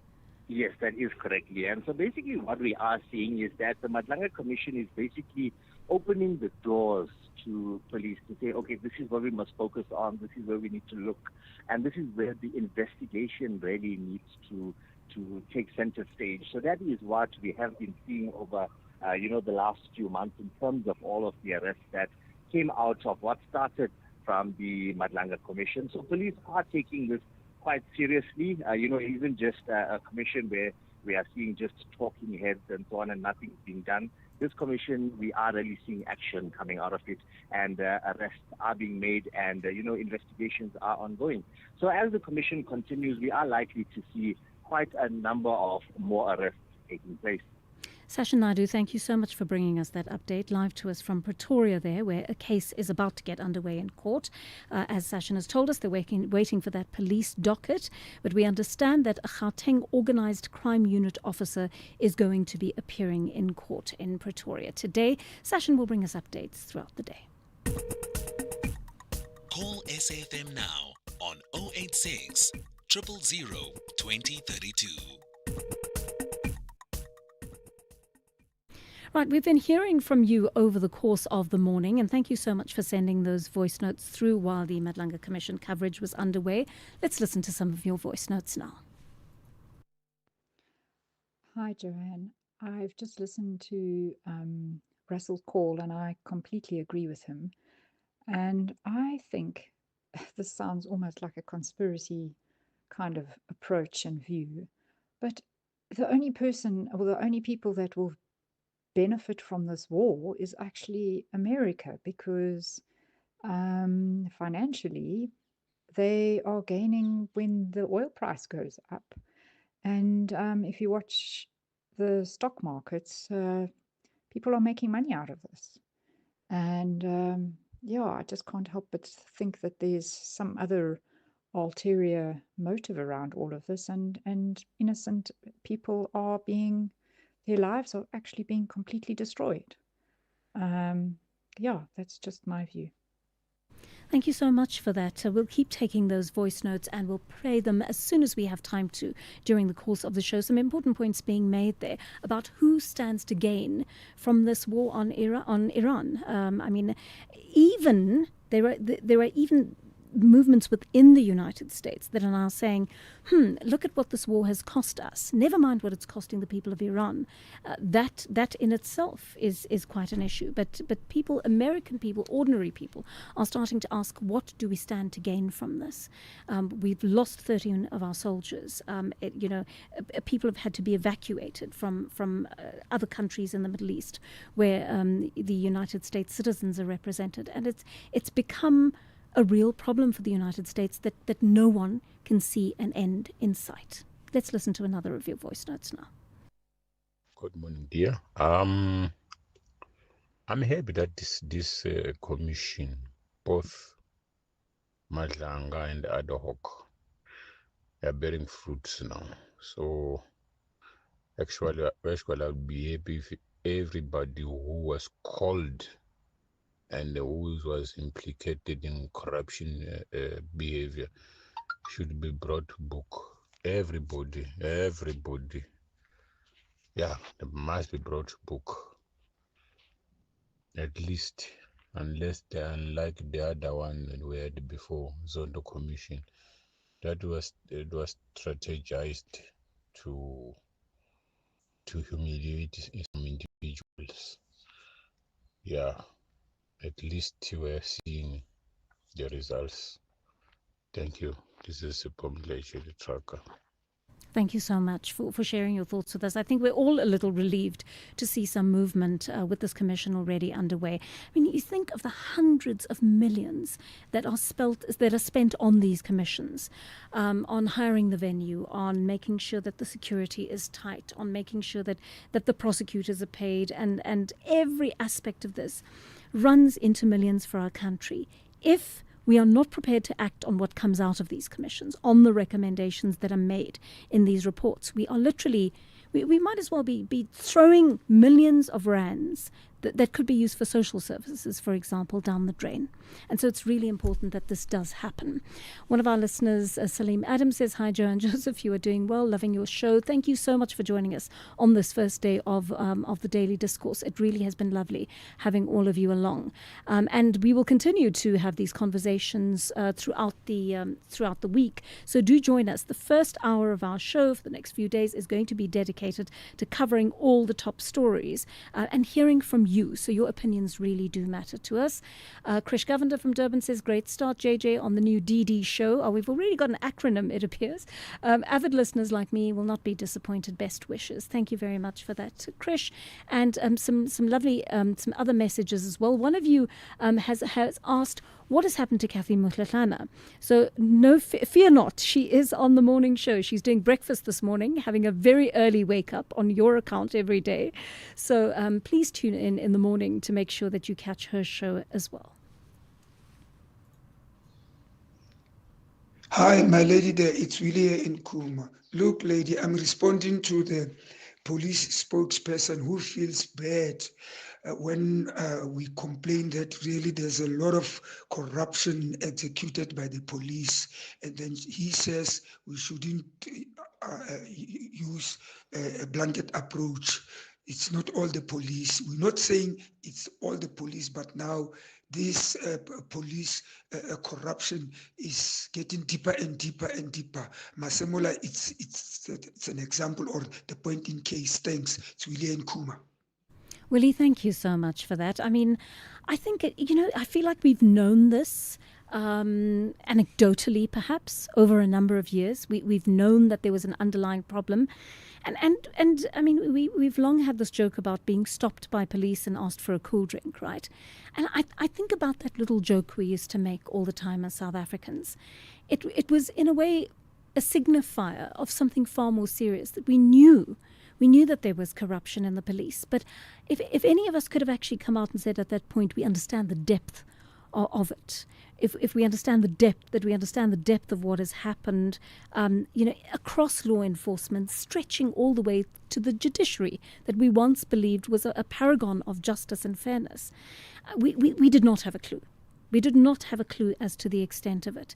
And so this work of stripping away all the pretense, all the dishonesty and the corruption that we believe to have happened, it has got to be done. We've got to take the pain for the next few weeks and months while we hear all of this uncovered, and then we've got to start rebuilding, virtually from scratch.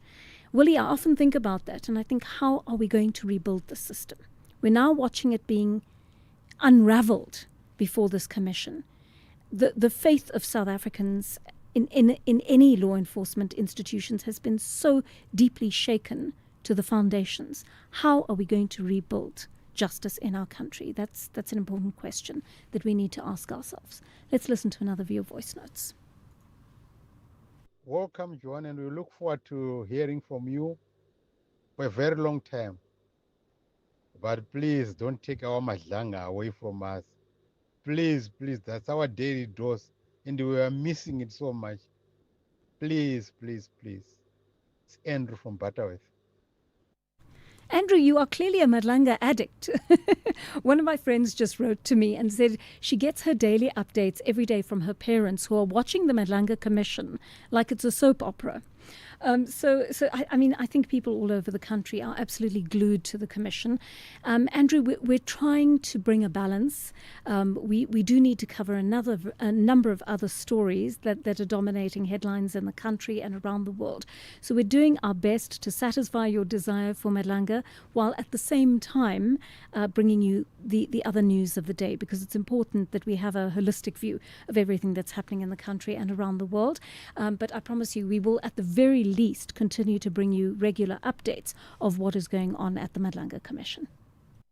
Good morning and welcome, Joanne.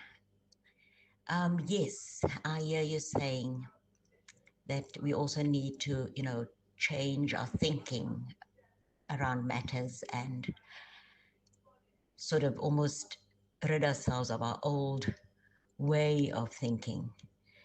But there's just certain things like corruption within the ANC ranks that we can't think otherwise about.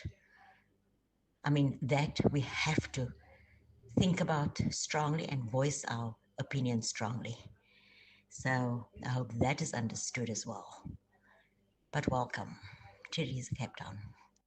Therese, thank you so much for that welcome, that warm welcome, and I hear what you say. I mean, I think what we are having to reckon with as a nation is what has happened to us in the last few years. I don't know if we turn it inward enough and we think to ourselves, what have we allowed to happen and what role have we even played in perpetuating corruption because we turn a blind eye to it, or because we simply suffered from fatigue around corruption.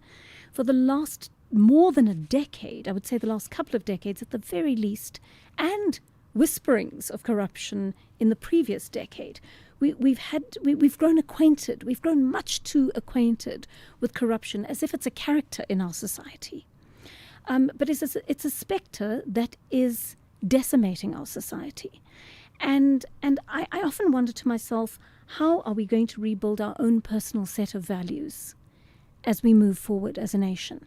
We've allowed our own values, we've allowed our own standards for ourselves to slip so much in the last few years. And I mean, I just watch simple things like people driving through red robots, and I think to myself, gosh, what have we allowed to happen in our country? The rules of engagement, the rules of respect for each other, the rules of respect for the poorest people in our country who are worst hit by corruption have simply just disintegrated. We don't care anymore. And we've got to get ourselves as South African citizens to a place where we do care about these things and where we are prepared to evolve our values to the point that even in our everyday interactions, in the smallest interactions, we will not stand for corruption anymore. So that is lovely to hear from you. It's lovely to hear from you on that subject. And keep them coming. George is not feeling particularly optimistic about the outcome. He says $1 billion was spent on a commission not too long ago, and what came of it? Nothing. What makes you think this time will be different? George, to be honest, I had the same thought when the Madlanga Commission began, but the arrests and suspensions have left me feeling a little bit heartened. And so I'm going to stick my neck out there and say I'm hoping that this is going to have a better result. Morning, Joanne. I think sometimes we got to take time and appreciate we're still a young democracy, and things like this are some of the lessons that we need to learn. It'll never take 50 years to build a strong democracy that has all systems that protect us against all criminality. I think Madlanga Commission, for one, I would like to applaud President Ramaphosa for the Madlanga Commission and how it's set up. I don't know who's really responsible for this, but it looks like for me, the investigations done by the team investigators there at Madlanga, they're doing a thorough job. You know, they really go deep into issues, verify the information and collect data and all. So I think this is a lesson to our democracy, and I think one that we need to take as citizens to say, listen, we're gonna get it a little things wrong in order for us to get it right. Thank you. It's important from Freire. Mpofu, thank you so much for that. And I know that we are about to take a news bulletin from Kolofelo at the moment, but I also want to tell you that the Madlanga Commission is resuming right now. So let's quickly listen in before we take our news headlines at 11:30. This is the Madlanga Commission update on SAfm. Thank you. Procurement best practices. The laws, regulations, and policies relating to procurement are all well-meaning and are aiming at ensuring a fair, transparent, and competitive procurement of services and goods.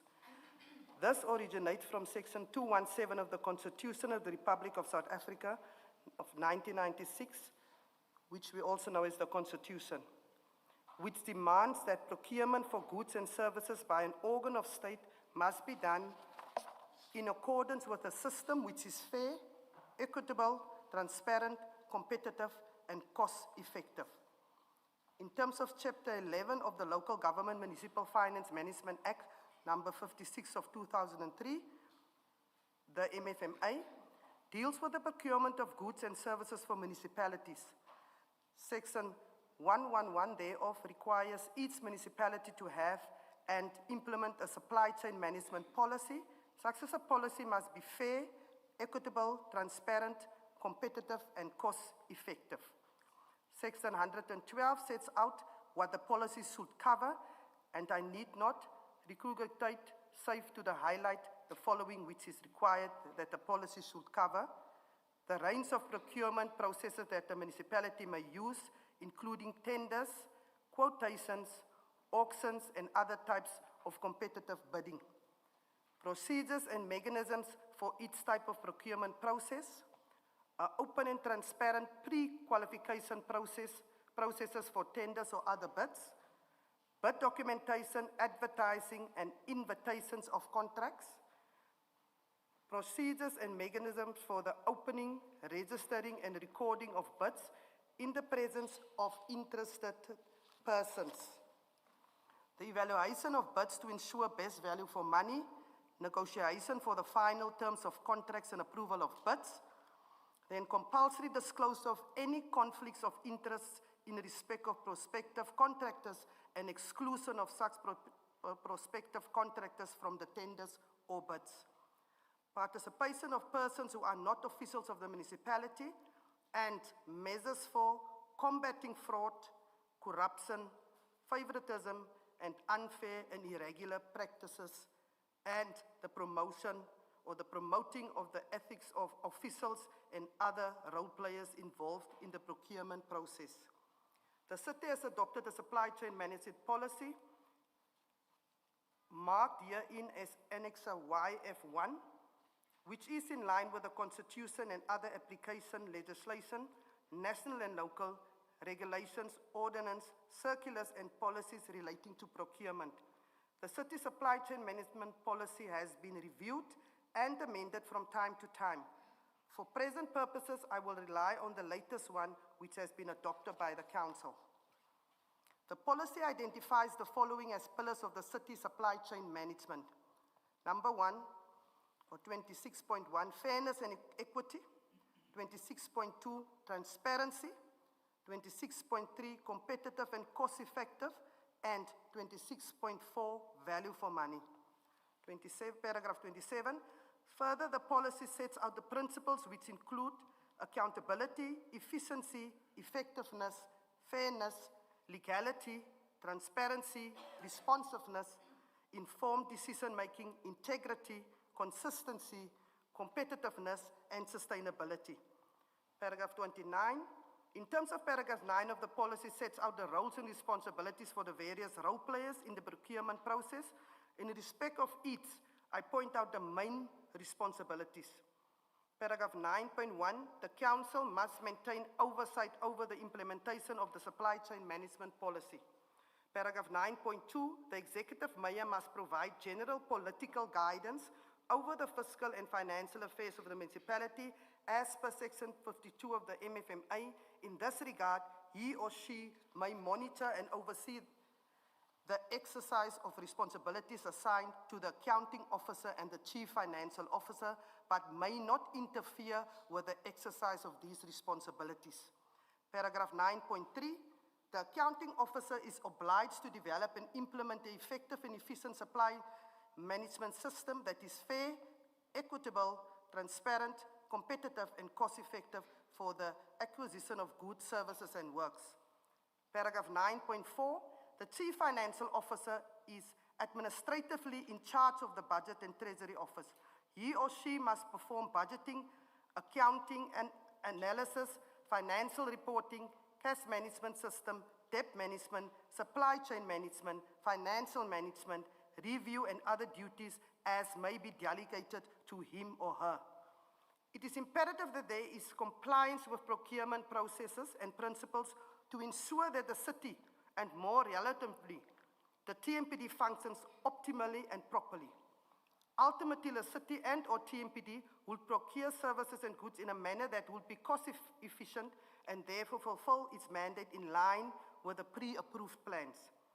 It is important to observe that all procurement-related legislation, regulations, and more specifically, the SCM policy are clear on condemning issues that have become notorious in procurement. These include unethical conduct, fraud, corruption, manipulation of procurement, conflict of interest, and misconduct by officials. It is a foresight that leads to tenders being awarded corruptly and goods acquired at or services provided at exorbitant prices or at prices higher than market value.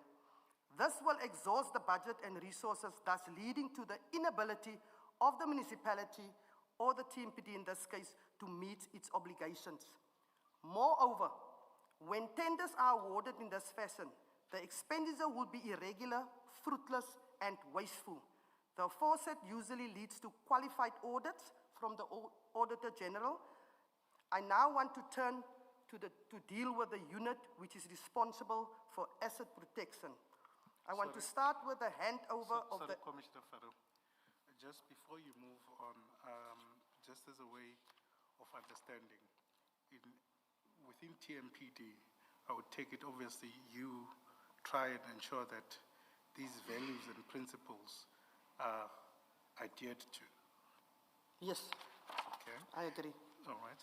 We've seen the testimony of a certain Sergeant Nkosi, who came before the commission, and it was clear, and we're still going to go there, that he had some involvement in how TMPD procured services or in the procurement of services for TMPD. Just as a request for your comment, how would it be correct or wrong for Sergeant Nkosi to have been involved in that fashion? Sergeant Nkosi had no right to interfere in any procurement-related matters within the TMPD. He has no authority. He had no permission.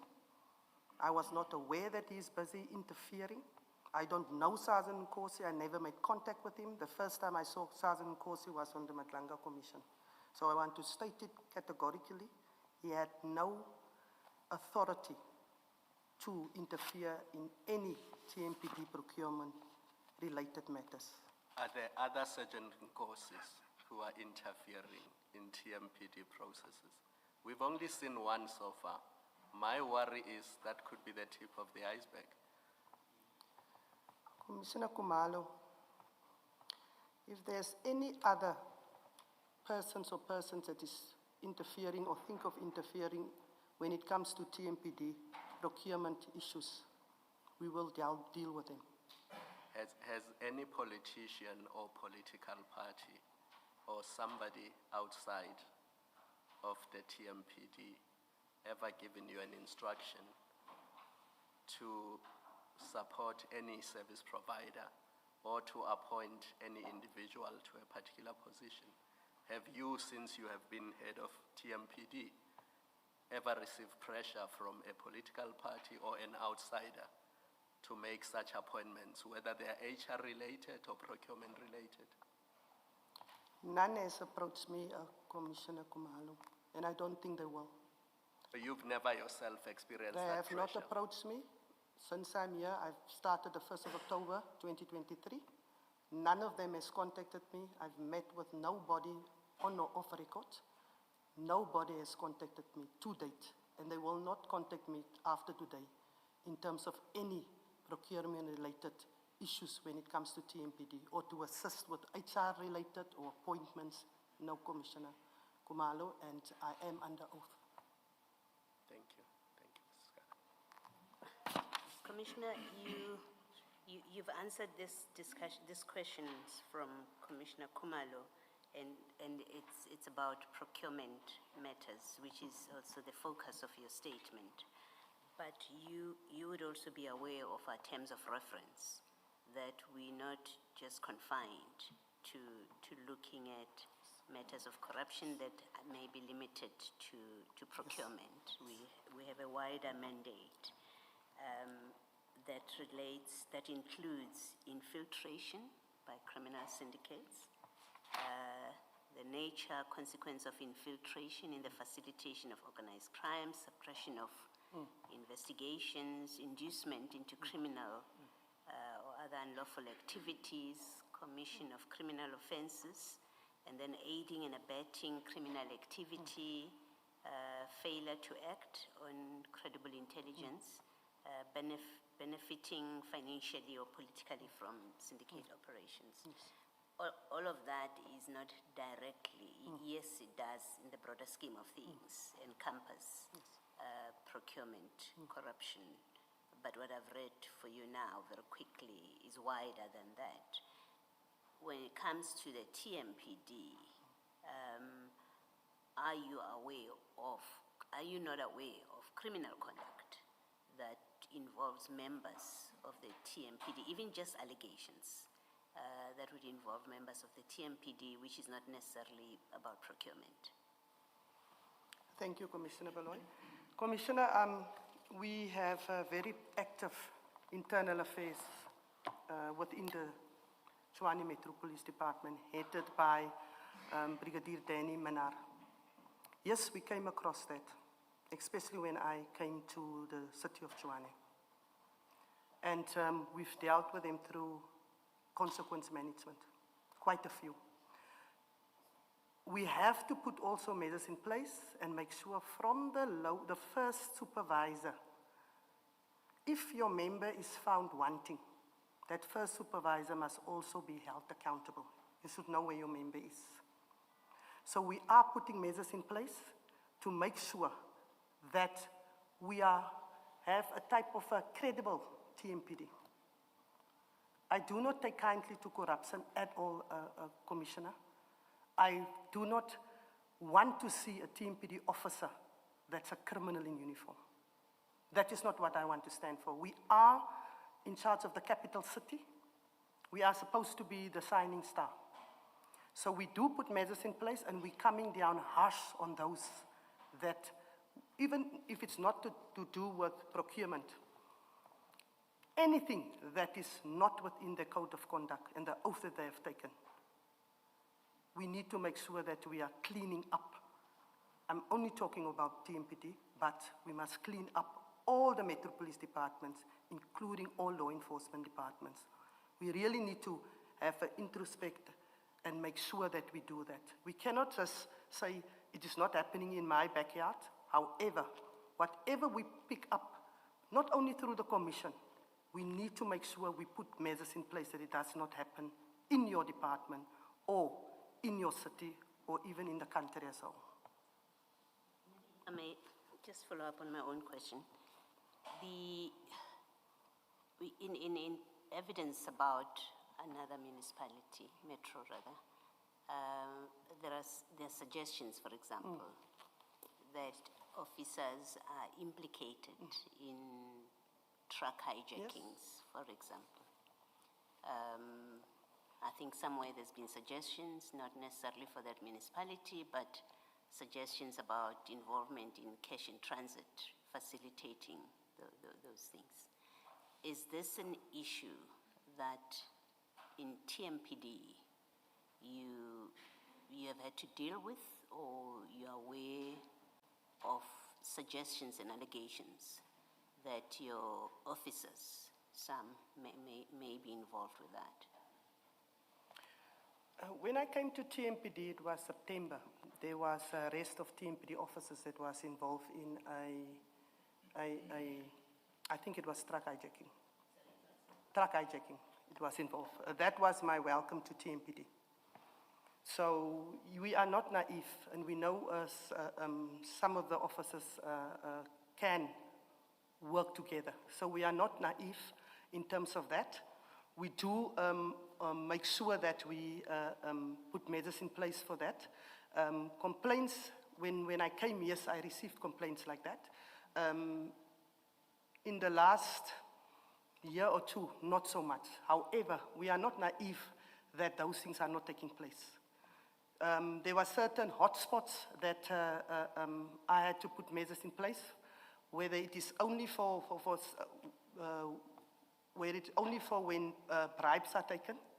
Hotspots where you wait for somebody that's coming from a pub, maybe you know people are drunk, which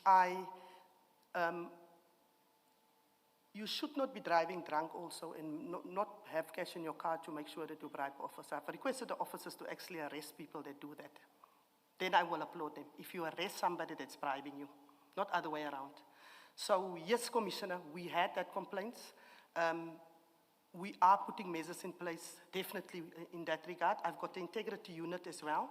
And besides the internal affairs unit, now the integrity unit visit the parades. The integrity unit goes to these hotspots to see where we get complaints from. They mostly deal only with fraud and corruption cases. So yes, Commissioner, we do have to put extra measures in place. You cannot just have your normal measures in place. Thank you. Can I just follow up on this? And Commissioner Farrow, to be fair to you, you don't have to respond now, so you can do it by way of a supplementary statement. Issues arose with another municipality. There was no specific allegation against TMPD. So remember you said you were going to deal with the vetting issue and the BAC issue in the supplementary. So can you add these two other issues? How TMPD responds to IPID's recommendations. So in other words, if there was an investigation by IPID and they have made recommendations that have to be implemented by TMPD, what is TMPD's attitude to that? Because we have heard from Ekurhuleni, for example, that if somebody is being charged criminally, then they don't act against that person internally. They await the outcome of the criminal case before they act against somebody, even if there's clear evidence of wrongdoing, especially misconduct of a serious nature, which falls short of criminal conduct. That's the third issue, how you deal with IPID. The fourth issue, it came up, but there was no specific allegation against TMPD, is the issue of whether there are any private companies or security companies that use blue lights and have been given that authority by TMPD, if you are aware of any such cases within TMPD.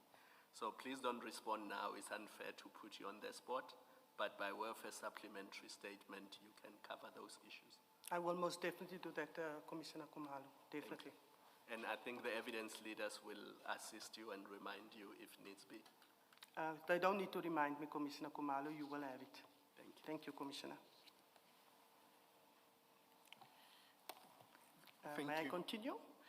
No, just to follow up on the question before one forgets. You talk about measures in place that have been put in. If you can just explain just briefly, what kind of measures would those be, one? And two, when would you say those measures were effective, if you were to assist? And I'm asking this because some of the things that we'll go through later on would have happened after you joined. So I just want to get clarity on that before we go further while we're dealing with this aspect. You referring to in terms of misconduct or what we are currently dealing with? Just ensuring that there is no corruption, fraud, and all of those things. You spoke about having put measures in place.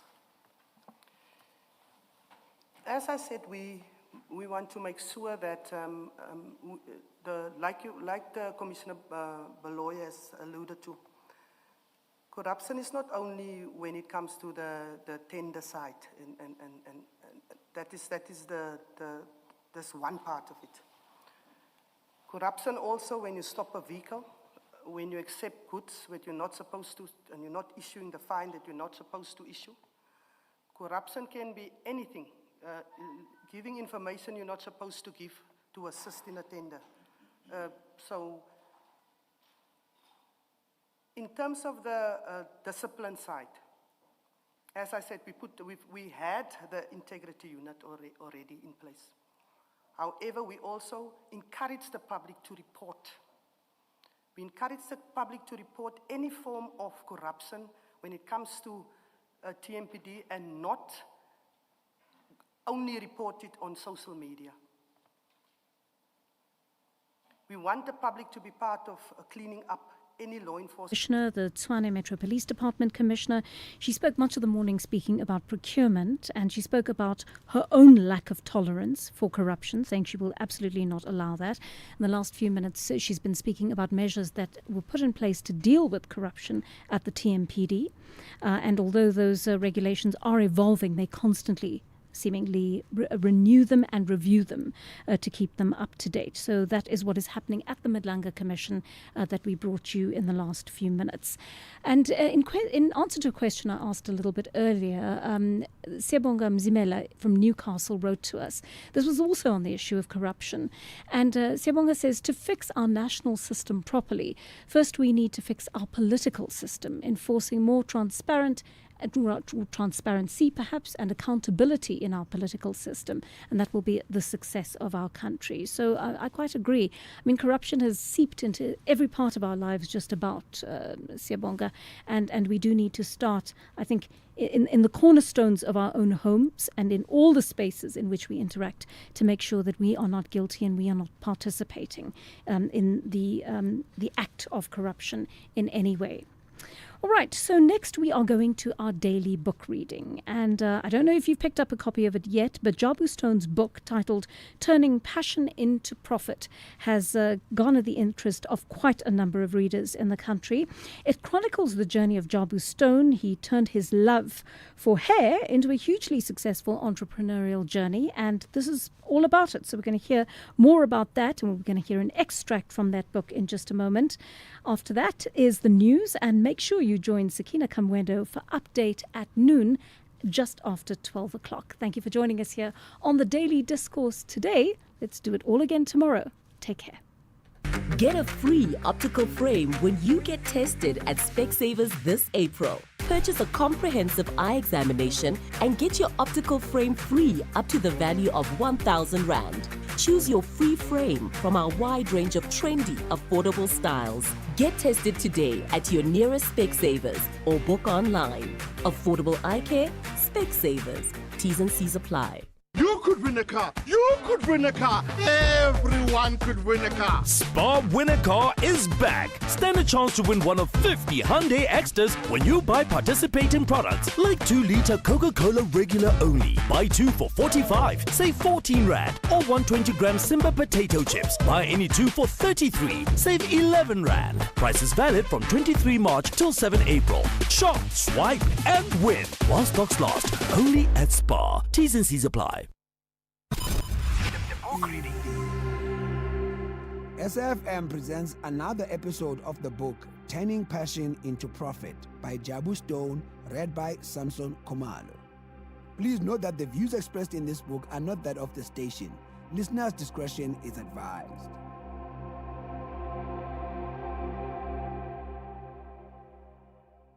From time to time, we would see Bra Steve and his friends talking outside his home.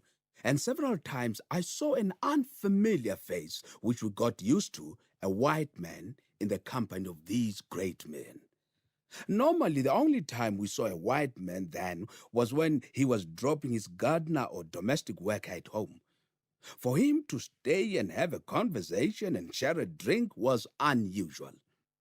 Later, I was told that the white man was Donald Hoods, the editor of the Daily Dispatch. In Ginsberg, I befriended an elderly man in his 70s, older than both my parents, and who walked with the assistance of a stick. He had lots of fruit trees in his yard, and I would spend time with him. When we moved to Davidton in Gauteng, he gave me a camera and a gramophone as farewell presents. There were entrepreneurs I looked up to in Ginsberg who ran their own businesses. Utatumtolo, Brameja, and Utatumbula Emafeneni, whose shop was in the same building as our community hall. The move to Davidton. My father was asthmatic and was advised to move from the coast inland. So in 1973, we moved to Davidton near Benoni in Gauteng. We had such a warm welcome from my father's sisters and brothers, and my cousins were very protective towards us newcomers to the area, which helped us to adjust quickly. I continued with ballroom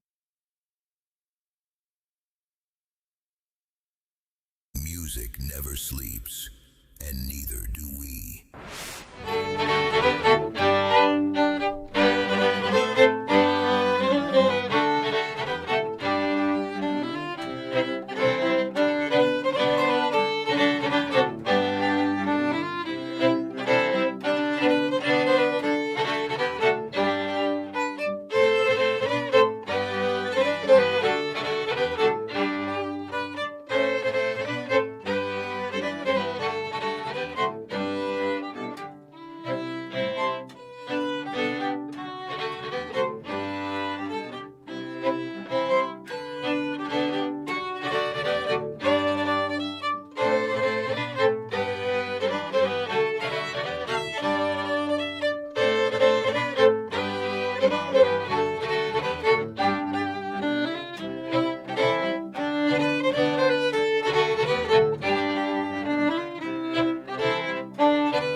This is SAfm, leading the conversations that move us. This is SAfm. Just tell me about how this concert series fits in with what you are trying to do with these young people.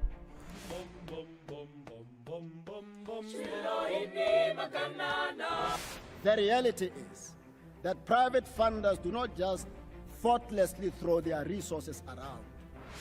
It is one thing to get a backtrack like that for a finance guy, hey? Somebody just WhatsApped me to say that she has a daughter who has hearing loss. Corruption in South Africa has reached disgraceful levels. First things first, let's get to my daily that's my point feature. So, did you see Cristiano Ronaldo cry yesterday?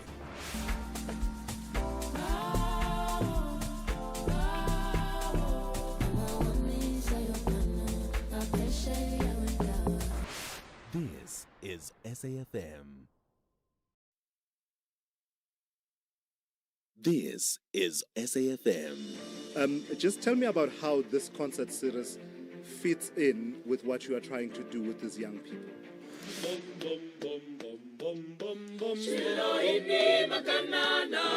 The reality is that private funders do not just thoughtlessly throw their resources around. It is one thing to get a backtrack like that for a finance guy, hey? Somebody just WhatsApped me to say that she has a daughter who has hearing loss. Corruption in South Africa has reached disgraceful levels. First things first, let's get to my daily that's my point feature. So, did you see Cristiano Ronaldo cry yesterday?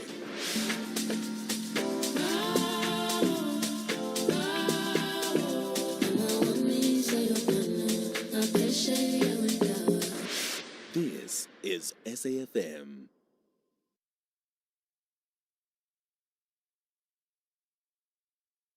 Music never sleeps, and neither do we.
This is SAfm, leading the conversations that move us. This is SAfm. Just tell me about how this concert series fits in with what you are trying to do with these young people.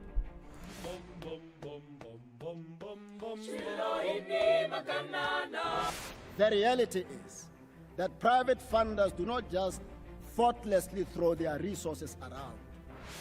It is one thing to get a backtrack like that for a finance guy, hey? Somebody just WhatsApped me to say that she has a daughter who has hearing loss. Corruption in South Africa has reached disgraceful levels. first things first.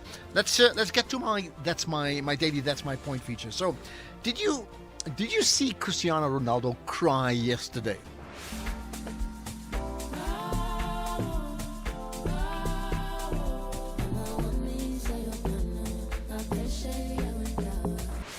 This is SAfm. This is SAfm. Just tell me about how this concert series fits in with what you are trying to do with these young people.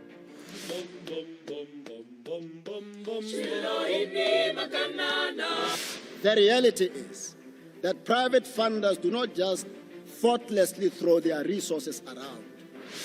It is one thing to get a backtrack like that for a finance guy, hey? Somebody just WhatsApped me to say that she has a daughter who has hearing loss. Corruption in South Africa has reached disgraceful levels. First things first. Let's get to my daily that's my point feature. So, did you see Cristiano Ronaldo cry yesterday?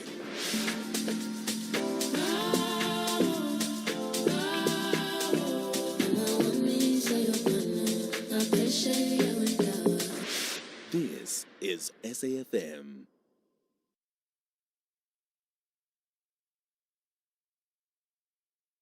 Music never sleeps, and neither do we.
Yes, This is SAfm, leading the conversations that move us.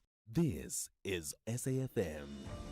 Just tell me about how this concert series fits in with what you are trying to do with these young people.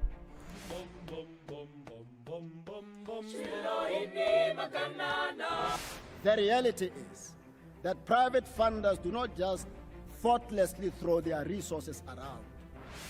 It is one thing to get a backtrack like that for a finance guy, hey? Somebody just WhatsApped me to say that she has a daughter who has hearing loss. Corruption in South Africa has reached disgraceful levels. First things first, let's get to my daily that's my point feature. So, did you see Cristiano Ronaldo cry yesterday?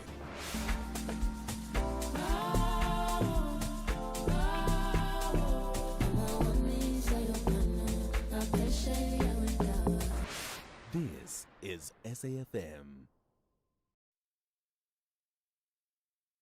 This is SAfm. Just tell me about how this concert series fits in with what you are trying to do with these young people.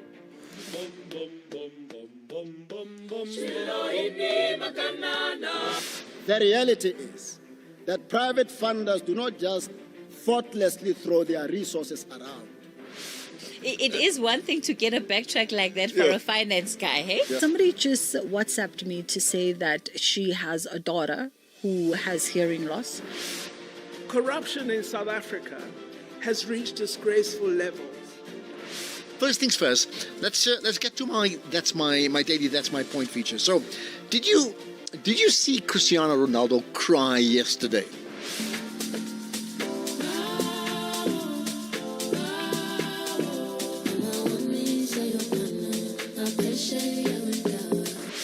This is SAfm.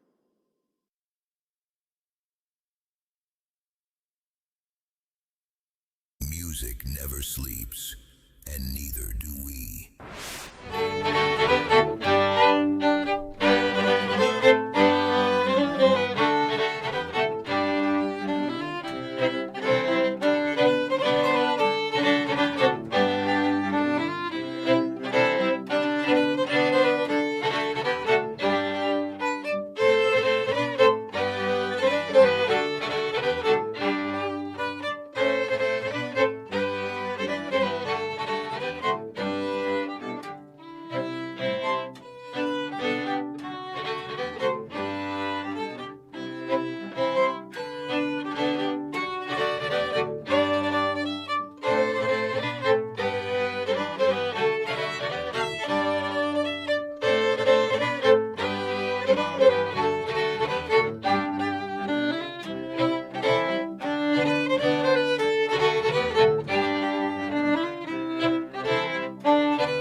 She get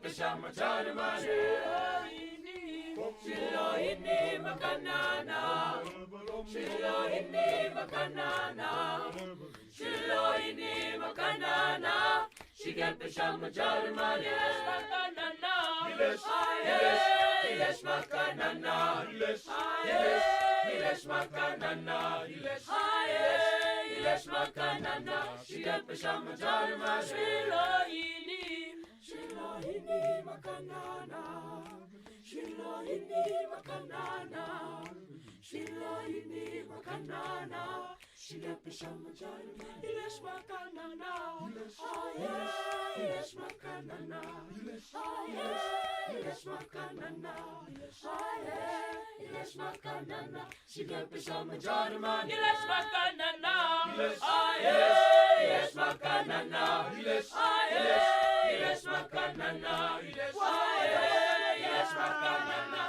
This is SAfm, leading the conversations that move us.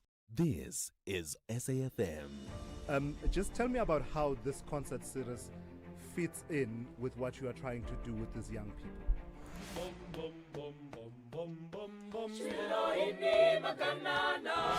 The reality is that private funders do not just thoughtlessly throw their resources around.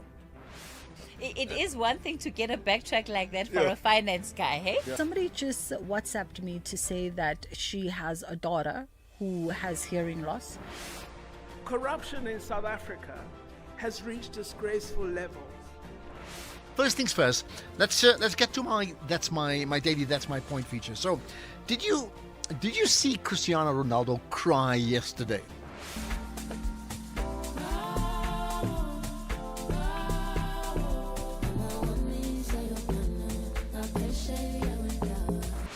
This is SAfm. This is SAfm. Just tell me about how this concert series fits in with what you are trying to do with these young people.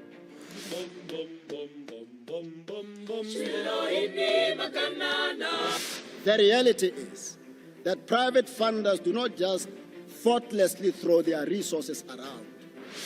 It is one thing to get a backtrack like that for a finance guy, hey? Somebody just WhatsApped me to say that she has a daughter who has hearing loss. Corruption in South Africa has reached disgraceful levels. First things first, let's get to my daily that's my point feature. So, did you see Cristiano Ronaldo cry yesterday?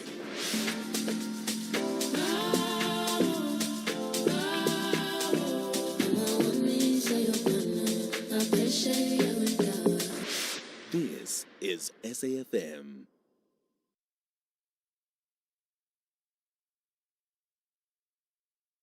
Music never sleeps, and neither do we.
Hleli suyinzima. Hard work I am. Ngivuke ekuseni ngenza uhlelo. Kumele benza njalo. I hold myself impumelelo. Sesiseduze nayo. Shilo ini makanana. Shilo ini makanana. Shilo ini makanana. Shigepisha machari mani. Shilo ini makanana. Shilo ini makanana. Shilo ini makanana. Shigepisha machari mani. Yes, yes, makanana. Yes, makanana. Yes, makanana. Shigepisha machari mani. Shilo ini makanana. Shilo ini makanana. Shilo ini makanana. Shigepisha machari mani. Yes, makanana.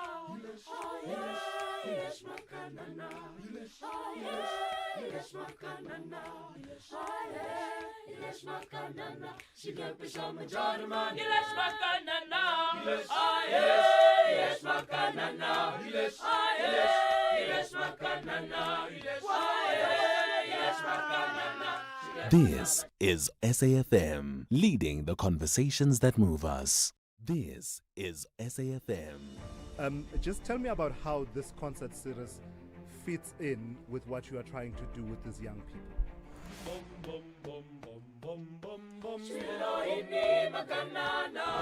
The reality is that private funders do not just thoughtlessly throw their resources around. It is one thing to get a backtrack like that for a finance guy, hey? Somebody just WhatsApped me to say that she has a daughter who has hearing loss. Corruption in South Africa has reached disgraceful levels. First things first, let's get to my point feature. So, did you see Cristiano Ronaldo cry yesterday?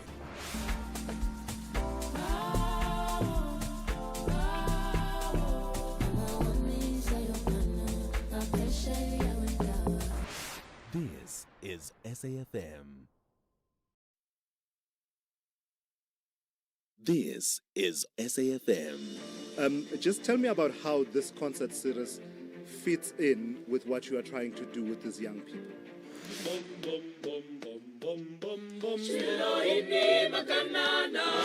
The reality is that private funders do not just thoughtlessly throw their resources around. It is one thing to get a backtrack like that for a finance guy, hey? Somebody just WhatsApped me to say that she has a daughter who has hearing loss. Corruption in South Africa has reached disgraceful levels. First things first, let's get to my point feature. So, did you see Cristiano Ronaldo cry yesterday?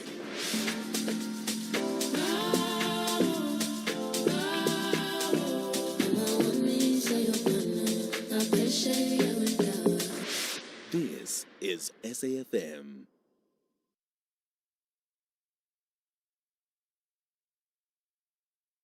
Music never sleeps, and neither do we.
khona kuyabikwa angikhathali eyonto phela isuke inzima hard work I am ngivuke ekuseni ngenza uhlelo melela benza njalo I owe myself impumelelo sesiseduze nayo Shilo ini makanana Shilo ini makanana Shilo ini makanana Shigepisha machana mare Shilo ini makanana Shilo ini makanana Shilo ini makanana Shigepisha machana mare Ilesh makanana Ilesh makanana Ilesh makanana Shigepisha machana mare